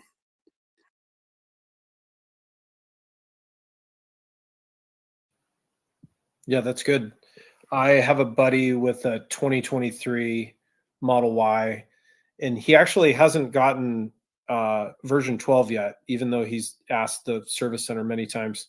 I wasn't there to check his car, but I gave him his first FSD 12 ride in my Model X, my 2017 X, and he was absolutely blown away. He was like really on the edge of his seat, you're going to take over, right? And he's a tech guy, which I thought was pretty funny. But he was like, oh, look out, because we have a ton of these multi-lane roundabouts, which I've had him in the car before, showing him V11 and showing him how it fails. And he was absolutely blown away. He's like, dude, this is unbelievable. I can't believe this works. Thank you for showing me, and he's a Tesla investor already, but he's very happy, to see this come to fruition. So anybody that give them a ride in version 12. And, if you have a road closed, make sure they know like that might not be handled, or a parking lot is not fully supported yet, but all these public roads, totally supported. Thank you. Grant. Yeah, I just joined. I was curious what the group's take was on the NHTSA news. Omar, would you like to summarize the last 2 hours? Nothing burger. Every time there's one of these investigations, the Bears throw a little party and they go, they're finally going to ban it this time after 10 years. Our puts are going to pay out. And then they go, okay, we're releasing a minor software update that, changes 2 lines of code. And then the news media runs it, front page, huge recall, biggest recall ever. And they send out a software update and people keep using it. So not concerned. No. No, we're not concerned, but I wanted Wes to kind of analyze why we're not concerned. Because I think the greater, deeper understanding of these NHTSA reports and how a professional thinks about these things will allow people to reach that conclusion in the future on their own, instead of Omar telling them or Wes telling them. Grant? I understand you guys aren't concerned, but honestly, and you can say, oh, the Bears always whatever. I mean, this is a follow-up to a more recent one where it was just a quick, code change or whatever. And I think my understanding, having just skimmed some articles, is that might not be enough. I mean, I'm probably just disrupting, and you guys have been talking about this, so I'll stop. But I, for the record, feel like this could be problematic for Tesla. Michael, then Yoda. Yeah, so the insight that you get from not reading the news headlines, which are inflammatory and prone to spin, the insight that you get from reading the actual document, which is only 3 pages, and reading it with the guy who actually led the program, is very insightful. You should go back to it. The takeaway is that they essentially closed an investigation in Q4, and this is the results of that investigation. They delivered the results to Tesla. Tesla took the results, said, "Okay, yeah, you're right. We should do more driver monitoring for Autopilot," and they released a software recall at the end of last year to increase the nags in Autopilot, and NHTSA opened a follow-up investigation to make sure that fix is working. And as Wes said, that is all perfectly like normal course of business. They have to evaluate whether a recall fix is working. And then the media went and spun it as, oh, there's a new investigation and they're not sure it works. NHTSA never said that. Yoda. Yeah, Grant, the good news is, this recording or this space is recorded, so you can always scrub back and get the line by line from Wes. It's definitely worth reading the report itself. So again, take your time with that. And one question for you is, have you had a chance to trial FSD 12, in any of the version 12.3? I am going to be trying FSD V12 in a few weeks, which I'm very excited about. But I do want to highlight that the report says that following the deployment of the remedy, ODI identified concerns. So I don't know. I mean, I think that there are concerns that have prompted this investigation. Omar. Yeah, I think they're just doing their job to make sure that the fixes actually fix the issue. They said that Tesla concluded that in certain circumstances, a driver could become disengaged. This is obvious. This recall was meant to make that more difficult to be disengaged, to keep the driver focused. And now they're just sort of evaluating whether those fixes were sufficient. Now, if they were to find that there's more that could be done, the remedy would be similar to the previous remedy. This isn't some situation where they said, oh, the previous software update didn't work, let's just ban it now. They're just saying, okay, if there's something else we have to do, if it's insufficient, we're going to, make further recommendations. And it's actually really interesting what they're doing here when you read some of the documentation. And I think this data, if it's made available to the public, could be very instructive, because they said they sent multiple information request letters, not only to Tesla, but to other level 2 driver assistant manufacturers. And they're gathering production and field data, engineering specifics, communications to customers, methods for detecting first responders, scenes, assessment of L2 system involvement with reported crashes. And they're looking at Autopilot, they're looking at other systems, they're looking at FSD, FSD beta, and they're doing a detailed analysis of crashes, the reasons for those crashes. So, I mean, this is what regulators really should be doing. And I'm not going to sit here and say there's no way to make this system safer.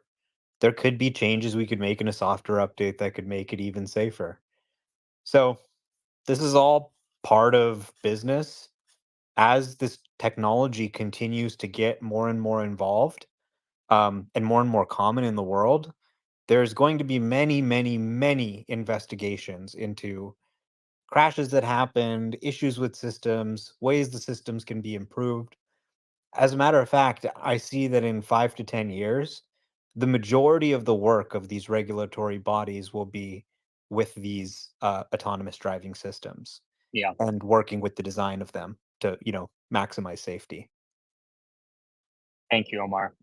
Just as a reminder, one of the rules of the space, you have to clear with me if you can't pin something at the top of the screens. So Grant, why don't you tell us about what you pinned here without my permission? My bad. I honestly thought it was going to go into the comments because I've never done that before. My bad. I don't actually have that much time to walk through it. It's a transportation researcher highlighting some concerns with the reporting from Tesla.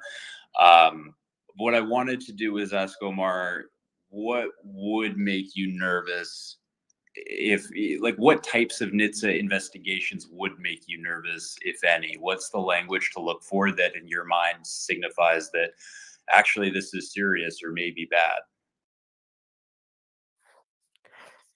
Well, if they were to say, for example, that people should not be allowed to use level 2 driver assistance system because it's fundamentally flawed, and they want to change in regulation to support that, then that would be concerning.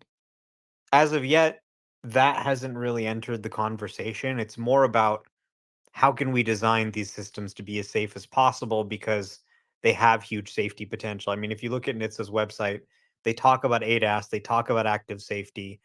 They're very much for these things, but they just want to make sure it's deployed safely.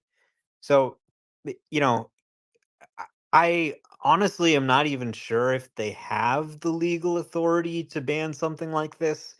If they did try to, ban it or put significant restrictions on it, there'd probably be a court fight about it.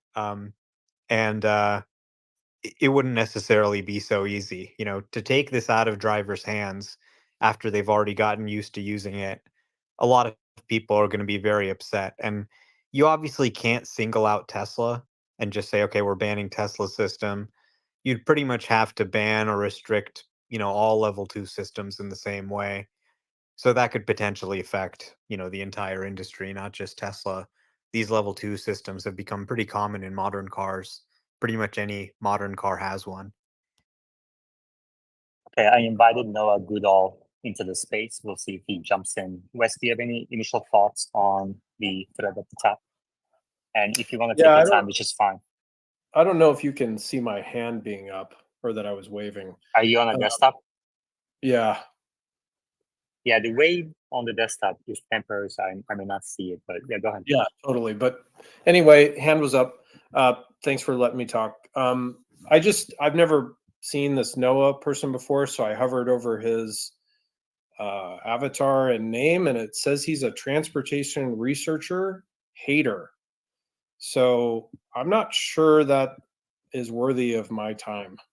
So Sounds I'm like not he's friends with actually Grant. going to read that because that's odd. I have the actual NHTSA documents in front of me, and that's the information that I'm pulling from. So just so people can understand what it actually says versus what I heard Grant say, it says concurrent with the closing of Tesla's recall, ODI has opened a recall query, which I read out to everybody earlier, but just so Grant knows, concurrent means it happens at the same time. There's no concern that's talked about. It's a normal process that they open this recall query with such a large recall. So anyway, I'm really, again, kind of mystified. this information that is presented that doesn't actually exist. So Grant, if you can provide me with where that was from, I would really appreciate it. And it needs to be from an NHTSA document. It can't be from somebody's opinion or somebody's, journalistic intent that they wrote. It's important for people to understand what the NHTSA wrote. That's the important bit. And outside of that, it's all opinion. Yeah, well, first on Noah Goodall, he's a senior research scientist on the Virginia Transportation Research Council. He works at the University of Virginia and is likely the exact sort of person that Tesla would need to convince their technology is safe enough to have on Virginia roads. So, I mean, he's not, I get the hater thing, but maybe that's a temperament that's common amongst safety people. That's kind of no doubt, right? Yeah, let me look back at the specific language that I saw in the NHTSA thing. If you want, I can take a beat if someone else wants to say something, but I can be back in 30 seconds. Thank you. Yoda? Yeah, maybe there's a bit of misconception that Tesla bulls don't like NHTSA. I think we don't want the road to autonomous driving to be like N1 street ball. We want a referee to actually, create this sort of professional league among, providers of these services. As a driver and pedestrian, we appreciate that regulation as long as it's fair and data driven. Personally, the extra nags that is on my Tesla right now is beneficial. It makes things a little bit more, safer. It keeps my eye on the road, obviously. And I actually appreciate that NHTSA flagged that and made Tesla increase the nags that's in the current version. Okay, I need to run. I think that their thesis is that, Tesla's approach to safety is not optimal. I think that that's shared by some public safety researchers, presumably like Noah, who's an academic with a PhD in civil engineering, who is a research expert in transportation safety. I mean, I'm not saying he is everyone, but that's one person with that background that would probably disagree with you. I have to run because I've got to go do something, but I did. Thank you, Grant. Okay. Well, I wanted to find the language that Wes was requesting. It said, I mean, Okay, well, it's you the guys second can. sentence in the That's last. fine. A little sloppy. It's sloppy. Line communication is not good. But you're welcome to. I'm sure you can catch up with us offline. All right. Any other comments on the topic? Otherwise, we're going to switch topics.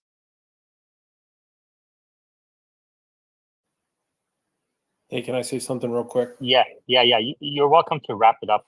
I mean, the last 2 hours has been incredible, Wes. Yeah, One great. of the best times of the space's history. Sweet. That's really cool. I really appreciate that. I just briefly went through what this person is saying, and it's just pulling up questions. So it's trying to make determinations from suppositions, and it's kind of it has a very negative slant. So anyway, I mean, that's fine to want to dig into more data here, but it needs to be done in a engineering format, I would say. So NHTSA documents are great because that is our nation, and that's our government, and that's the official word. And then we can read into it what we want, and that's everybody's opinion, and that's great. So I think it's really important to realize that the document was very different than the articles that I was seeing. So the document is the important thing, and I really feel like people should refer to that in the future, and because it's not a long read, it's as long as some of those other articles, but it's going to give you a much more factual look at what's going on. So anyway, I appreciate everybody's time, and thank you so much, Yaman. I'm going to have to jet as well. Thank you very much, Wes. Excellent. And I encourage people to go back and watch the previous section, 2x, and flip anything they would like to and share with others. And then we're going to do this again, hopefully. If Wes can join us again, we're going to do, every time we get these detailed engineering type of related documents, maybe Wes can walk us through it, and we're going to build this knowledge base over time. And then everyone in the space will be able to pull this up and then just, determine whether it's material or immaterial instead of just reading CNBC headlines. Thanks again. Omar, what else is new? Getting a Model 3 Performance, I think. Did you order it yet? Yeah, I did. And I think I'll get about $10,000 back if I trade in my Model S and claim the point of sale credit. So I had to change it from a red one to stealth gray because I have a white interior to keep it under the 55K limit. So I'm going to use that point of sale credit for the first time. And yeah, I went and saw the Model 3 Performance in person. It looks even better than the other Model 3s. It's really pretty stunning.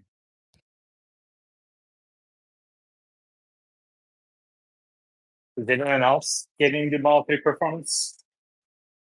I mean, it looks like an amazing car. And who was it? Was it JC Camisa that said BMW M3 no longer has reason to exist? Yeah, that was him. And I actually got a delivery estimate last night, which is pretty exciting. So they're telling me they could deliver it as soon as next week. The delivery range is from May 2nd to May 17th. That's awesome. And Model 3 Performance obviously qualifies for the $7,500 credits. It's the only Model 3 that qualifies for the credit at this time.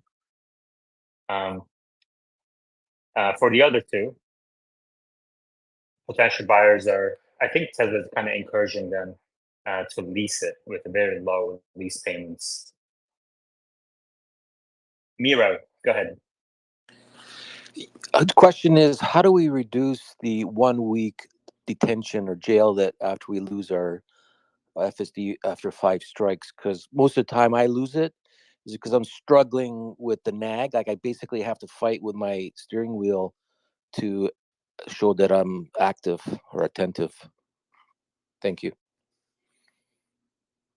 Omar, Miro is asking how to escape jail. Pay attention. Well, most of the time I get a strike is because I'm struggling with the steering wheel, and it won't recognize that I'm trying to. You can just use the scroll wheel for the volume of the music volume. You can just like uptick, downtick. Oh, that's all you gotta do. It's really easy, guys. It's not like I've done it many times, and it's just super easy to get used to it. I've had it for 7 years. I have it on 3 of my vehicles, and it's not always, the scroll wheel doesn't always work. I think with the last update it didn't work, but they brought it back, right, Omar? Yeah, it does. Yeah. Just use the scroll wheel. If you practice, you can learn how to get the Goldilocks touch for the autopilot nag. And in half a second, you can dismiss it. But if you are having trouble with that, just scroll the scroll wheel up and down. It was interesting just reading the NHTSA, some of the documentation related to their investigation just now. And they mentioned that there were 55 crashes that in which someone turned off auto steer by turning the wheel and TAC remained on. So essentially, trying to do the nag and accidentally disengaging it caused 55 crashes. So you have to wonder how many crashes the nag prevented versus caused. And I think it probably makes sense to just turn it off. They've tried to change the design now so that TAC turns off too. But there's still going to be cases, I think, of people accidentally disengaging it during due to the nag. So I think I hope they can just turn that off soon. Sounds like regulators are giving them kind of a hard time about this stuff, and probably wouldn't be in favor of that. But I think the time is coming to do that. I think Yoda has a question for Omar. Hey Omar, what are you gonna do with that 10K?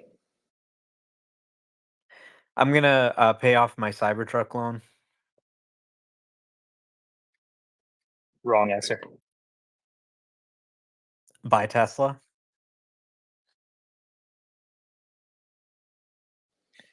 If I Correct. were you, I would use that 10K to pay off the interest on a margin purchase of Tesla stock.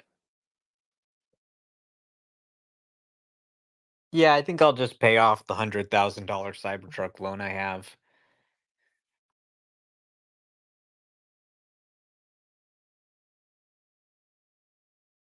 How are you liking your Cybertruck?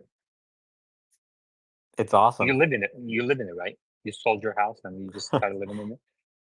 Yeah, pretty much. I mean, I've driven it about 4,200 miles so far, so it's a pretty great vehicle. It just needs FSD, and then my life will be complete. You drove 4,200 miles in 1 month and you did not come off. Yeah, I mean, more like 2 months now. I think I got Are it you on March 3rd or something. are So you almost 2 avoiding me? months. No, I'm coming to Austin soon. We got the shareholder meeting in June, so 1 month from now. Any questions for the speaker board? Please request to speak. Let's see what else we want to talk about and just go through more. No. So yeah, 1 to 3 weeks delivery for the Model 3 Performance. So I think it kind of shines a little bit of a light on some of the challenges they've been having in Fremont, because okay, they were having a little bit of trouble ramping up the new Model 3 more than Shanghai, but at the same time they were also introducing the Performance at the same time. So you can kind of understand why there may have been some challenges there, but they're starting off strong, delivering Model 3 performances in Q2. So that could be why Elon, thinks this quarter could be a little bit better. I think there's going to be a lot of people who want this. It just looks really aggressive, really nice. The interior is just kind of a little bit extra, which you don't really see from Tesla, right? Everything's always kind of standard with them, but those, the ludicrous badge on the back and on the seats and everything, it's just kind of a little something extra over the normal Model 3. And it's got the spoiler and it under the front, like it's got this black part, which looks kind of cool. So, the seats are really comfortable too. They really hug you. So you can do some crazy moves in this car and still kind of stay in your seat. So I think it's pretty great, and it's going to push people actually to the highest, ASP trim. Right now, people were buying the standard range and the long range because that's all they had, so the ASP was lower. But now people are going to be pushed to buy this performance model, which not only has a higher ASP, but the consumer actually pays less than the long range because of the tax credit. So it could really materially improve ASPs and margins as these things get out there. Thank you. Brian? Do we have any theories of why FSD hasn't been rolled out, or even autopilot for the Cybertruck? It's not enough testing. I mean, if you listen to the last earnings call, Ashok, took 3 minutes to explain the safety testing that Tesla does, and maybe it's taking some time. Omar, anything additional? Do we think it's got to do with the placement of the cameras? No, they just need to validate it and make sure it's safe before they activate it. Obviously, they're testing it. There are features that are available. You can see the visualization. You can do traffic aware cruise control. It all works. So there's clearly no issue with the camera placement. I mean, this is a brand new vehicle they just designed. Um, traffic aware cruise control can keep a distance. The visualization shows everything correctly. It can read traffic lights. It's probably just an issue with adapting to steer by wire and just the bigger size of the vehicle and just making sure it's safe, right? So I'm sure that it will be activated soon. I know they are working on it, but it just hasn't been given the green light yet.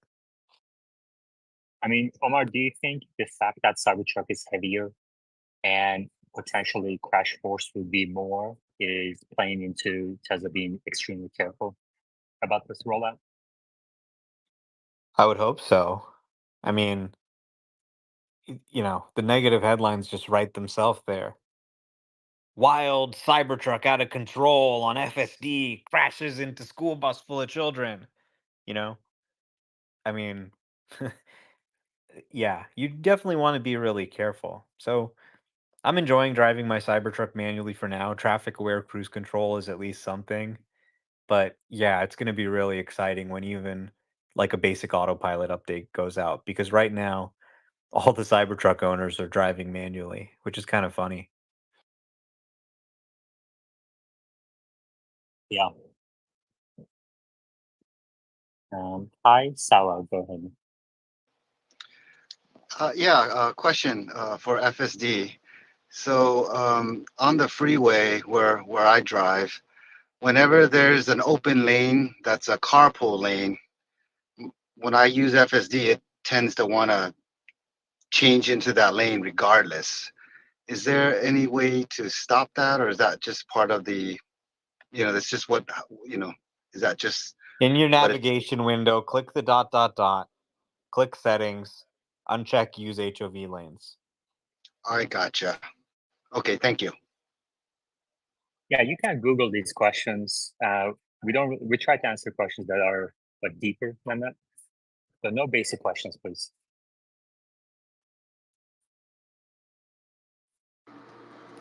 I may have an answer for your why you don't get FSD on your Cybertruck. You're on 2024.8.9, I assume, right? That's not the main issue here. Okay, well, I have two Model 3s that were bought within a month of each other. One's on 3.10 and one's on 8.9. And the 8.9 branch is not getting the FSD trial, and I'm on 11.4.9 for FSD. And so I'm wondering if I should just leave the purchase of FSD monthly turned on so it will merge me into the 3.10, which I assume will turn into 14. They'll both probably get merged into 14, but I want to make sure that I have the highest chance of trying out, FSD 12. If anybody has any information, I'd appreciate it. Thank you. Yeah, I wouldn't worry about it too much. There's nothing you really need to do to make sure that you get the update. Everyone is going to get the update. So there is a spring update going out that has some UI changes and a lot of cool features, and it's going to include FSD too. So when that goes out, which should be soon, I'm not sure when exactly, but in the next week or two, then everybody, including the 2024.8 people, are going to get FSD 12. Thank you. How many of us are there? I've heard as little as 12% and as much as 20, 30, 40, 50, but most people have no idea what they're talking about. Does anyone have any clue how many of us are on the 8.x software branch? I think it's about 50% of the fleet. How can they make such a bold promise then and get away with it with 50% of the people not even getting the full self-driving trial, I wonder? Well, everyone is going to get the trial, but they want to be careful about it, obviously. They want to be safe. This is a safe way to roll it out. So when the 2024.8 people get the free trial, it'll obviously start from the date they get the software, and the Yeah, 30 I days will mean, go from then. this is really frustrating because in the first 2 hours we talked about NHTSA publishing a report. We went sentence by sentence about the safety issue. There's a CNBC article that hit the stuck 3% today. One accident ended Uber's efforts. Another accident ended Cruise's efforts. And you can wait another week or two. Oh yeah, I'm not worried about waiting. I don't have a problem waiting at all, to be honest with you. I was just curious why one would get put on the 8 branch as opposed to the 3 branch. I guess because I opted into. Tim, go ahead. Question for Omar. Is Volkswagen the dark horse for licensing Tesla FSD that we're not talking about, given all the challenges they've had with that carry-out experiment? So the reason for the 2024.8 branch is that it has UI features that aren't in cars that are on the previous branches. So my FSD branch, for example, doesn't support ultra wideband phone keys and some other minor features and bug fixes. So some of the users, they send the latest UI features. Some of them who didn't get those yet, they get the FSD updates. But like I said, everything is going to be unified soon. In terms of Volkswagen, I don't see them working with Tesla. What's his name? Oliver Bloom, the new CEO, the CEO of Porsche. He's not a Tesla lover like Dees was. If Dees was in charge, I think absolutely it would be in the cards. But Oliver Bloom, not so much.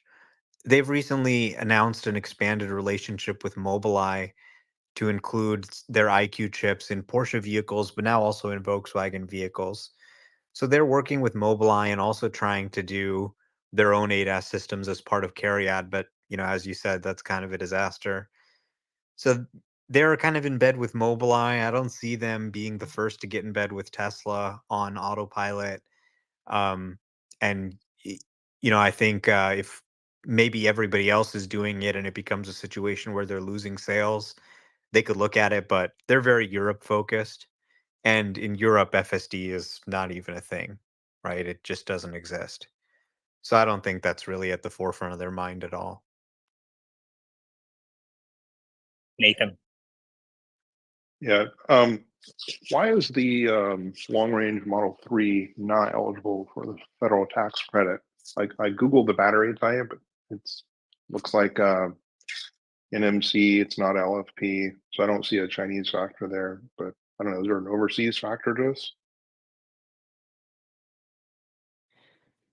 The regulations around battery sourcing are pretty complicated, and you need to have a certain percentage of the raw materials that go into the cells coming from the right countries, and there are certain countries that are just prohibited countries. So probably Tesla only had enough cell supply of, qualifying cells or qualifying raw materials for a certain number of models, right? I mean, it's very arcane and like pedantic if you want to get into the details of how the regulation works, but the simple way to explain it is there's tough standards that get stricter every year. Every year they need to have more and more domestic minerals. And China like dominates in battery materials and processing. We're talking 70 to 90% of the market for key raw materials. So the US is just starting up this stuff, and you've seen a lot more mining and refining and processing related to battery materials, but this kind of stuff doesn't happen overnight, taking rocks out of a mountain and, grinding them down and refining and finding the material you need and purifying it. It's, you need permits, you need environmental review in the United States. The neighbors can, protest, and it's not like in China where you just, do whatever you want. So it's taking time for these things to ramp up. And meanwhile, the regulations are getting stricter and stricter every year. So the IRA is kind of a mess, honestly. It's, kind of harming EVs in many ways. They're giving 7,500 to hybrids. And, yesterday I had to change my Model 3 order. I had to reduce it by $2,000. I wanted to buy the red color, which was more expensive. I would have paid $2,000 more to Tesla. But because of the $55,000 limit, I had to get stealth gray instead. So I saved $2,000 plus 7,500 by doing that. But the EV manufacturer loses out on profit. So this law is just completely bizarre and just completely distorts things. It's subject to a lot of executive interpretation. So depending on if you have a friendly or unfriendly administration, there's a lot of leeway they have in how they can interpret different provisions of this regulation to like give the industry a hard time. So, and then if you lease, you can lease a Model 3 long range or standard range, and then you get the credit because then that's a commercial vehicle and that doesn't have any battery requirement provisions at all. I think it's just ridiculous, honestly. Get rid of the battery sourcing requirements or make them significantly less strict. It's just completely distorting the market. And this is why, if the IRA ends up getting repealed, or at least the EV tax credit provisions of it, I won't even be that upset because it's obviously very helpful if you're able to claim it, but it also just distorts the market and complicates things in ways that hold EVs back, I think.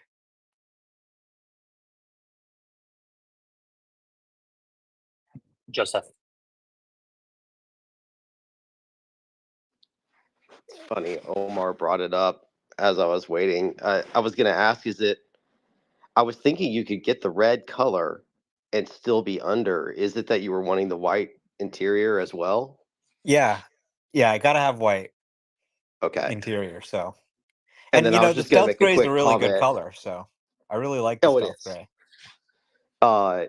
If with all this NHTSA stuff, it's been kind of a sad day, right? Thinking about the whole FSD investigation, all that. Go read Elon's reply to Dustin Moskowitz, his apology. It's hilarious if you haven't seen it already. Well, I asked him to come in and spitball other adjectives that he might want to use for that person.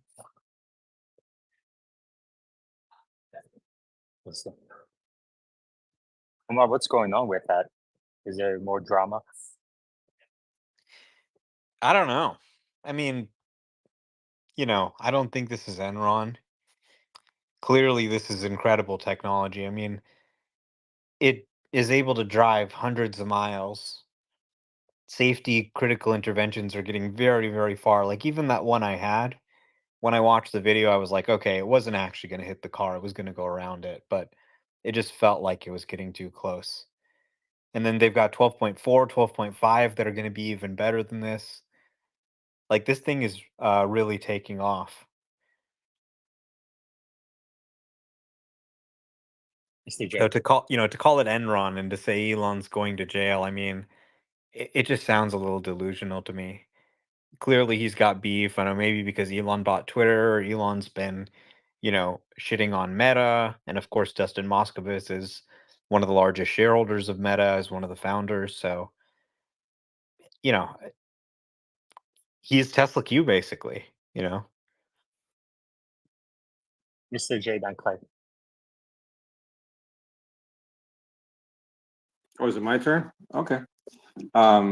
Yeah, I guess my question was, in terms of the interventions, what's the is there a certain pattern as far as which what's causing interventions? Like certain use case scenarios, is it in like a lot of the construction sites, or what's causing a lot of the disengagements?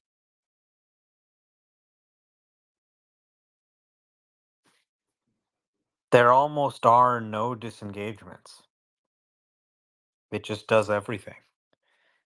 And I mean, this is the shitty version compared to the next few versions. So, there are sometimes things, for example, I was driving in Chinatown in San Francisco and a truck stopped right in front of me. And they opened the back and started unloading something and the car didn't go around it. So I had to take over and go around it myself. And then I turned it back on. So that's one kind of disengagement I had. Once the car gets the ability to reverse in 12.4, it would be able to handle that situation by reversing. So it's getting very rare to have an intervention of any kind. Good. Nice. And by the way, Mr. J, you can always go to TSLA and look through all the data that they have. They have very detailed data on TSLAFSDtracker.com. Okay.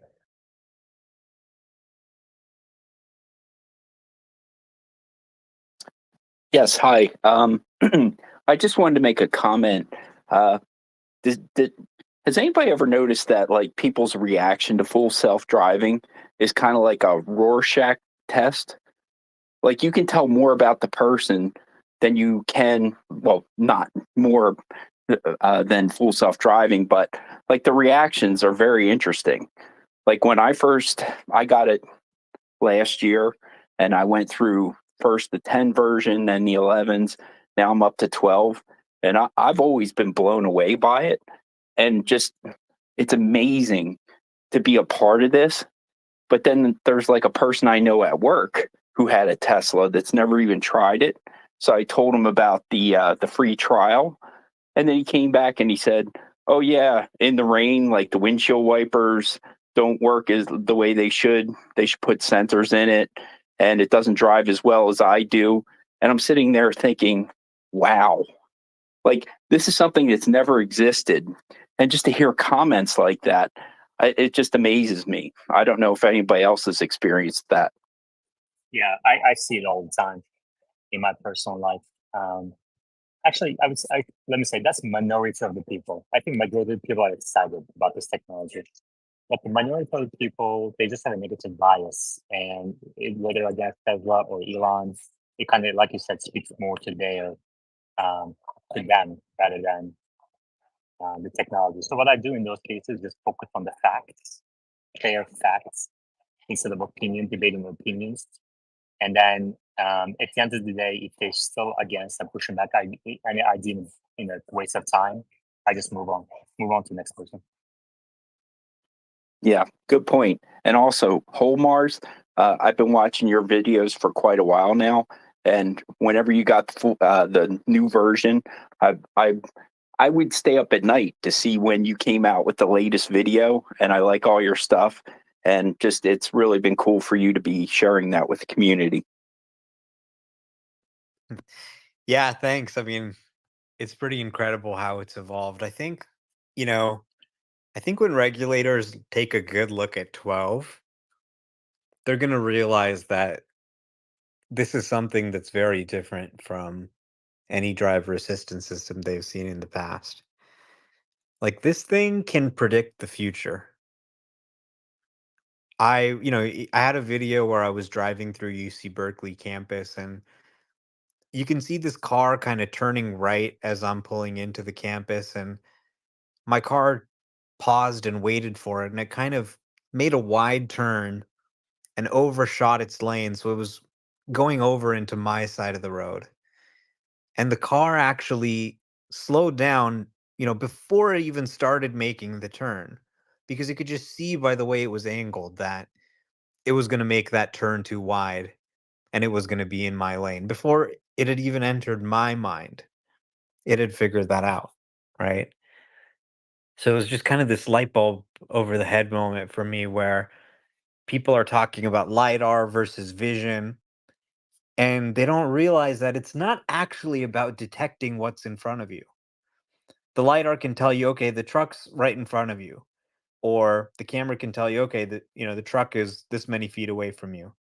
But what you actually need is to predict what the scene is going to be in the future, not just what's the scene right now. And that's what deep learning is really good at.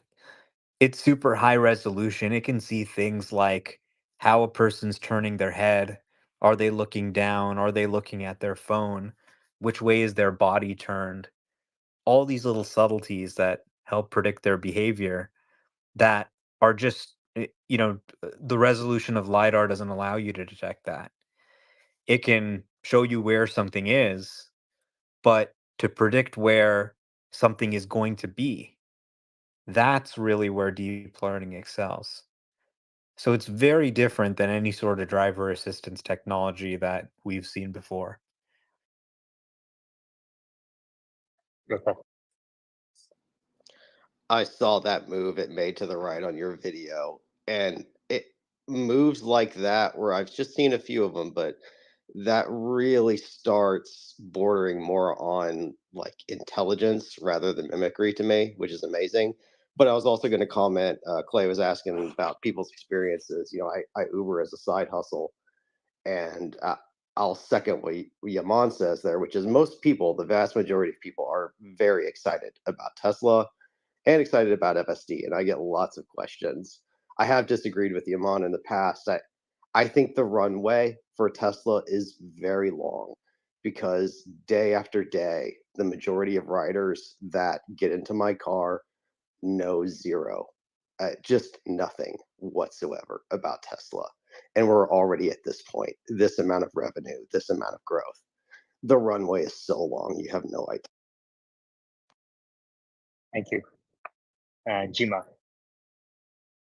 Yeah, I just wanted to kind of echo or emphasize what the last speaker was saying. You know, Yaman, you raised the point that, you know, you just have to look at the numbers. You have to think about the facts. You know, if it's 10 times safer than a human, then people will trust the robo-taxi. I just disagree with this. I think it's going to be a really big problem for Tesla to try and, you know, change the psychology or how people really think about this problem because, you know, humans aren't very good with numbers, and it's a lot about how we feel at the end of the day. So I just wanted to really agree with the last speaker and say, yeah, a lot of people Okay. aren't going to understand this technology. Thank you. Yeah, we're looking for unique insights. If you're going to just agree with the last person, I appreciate it, but this space has been going on for 2.5 hours. We're looking for unique insights. Jimmy.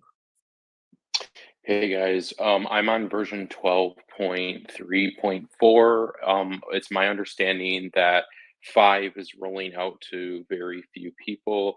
I actually did a video today I'm gonna publish later, but I wanted to know because I don't want to be misleading. Does anyone have any information around new constructed areas? The FSD map sees it, it reacts to it, but I don't want to put out negative content, but I had very bad experience today. If wholesale, if you know anything about newly constructed areas within the last 3 months, and if it has anything to do with FSD, I'd love to know.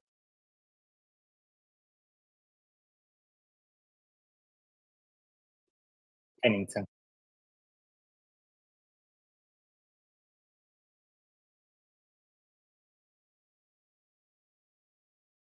Pennington, go ahead.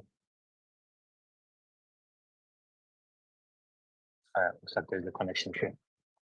All right, a few more minutes, and then we're going to end the space. DK, go ahead. Yeah, I wanted to talk about the comparison between a lease and the sale of, buying the car. So if you are eligible for the $7,500 credit, that itself at 25 cents a mile is going to allow you to drive 10,000 miles a year extra on top of the minimum 15,000 or 10,000. So my thought is, wouldn't that be a better choice no matter what, to get the lease because it's eligible for that no matter what the income limit? Because ultimately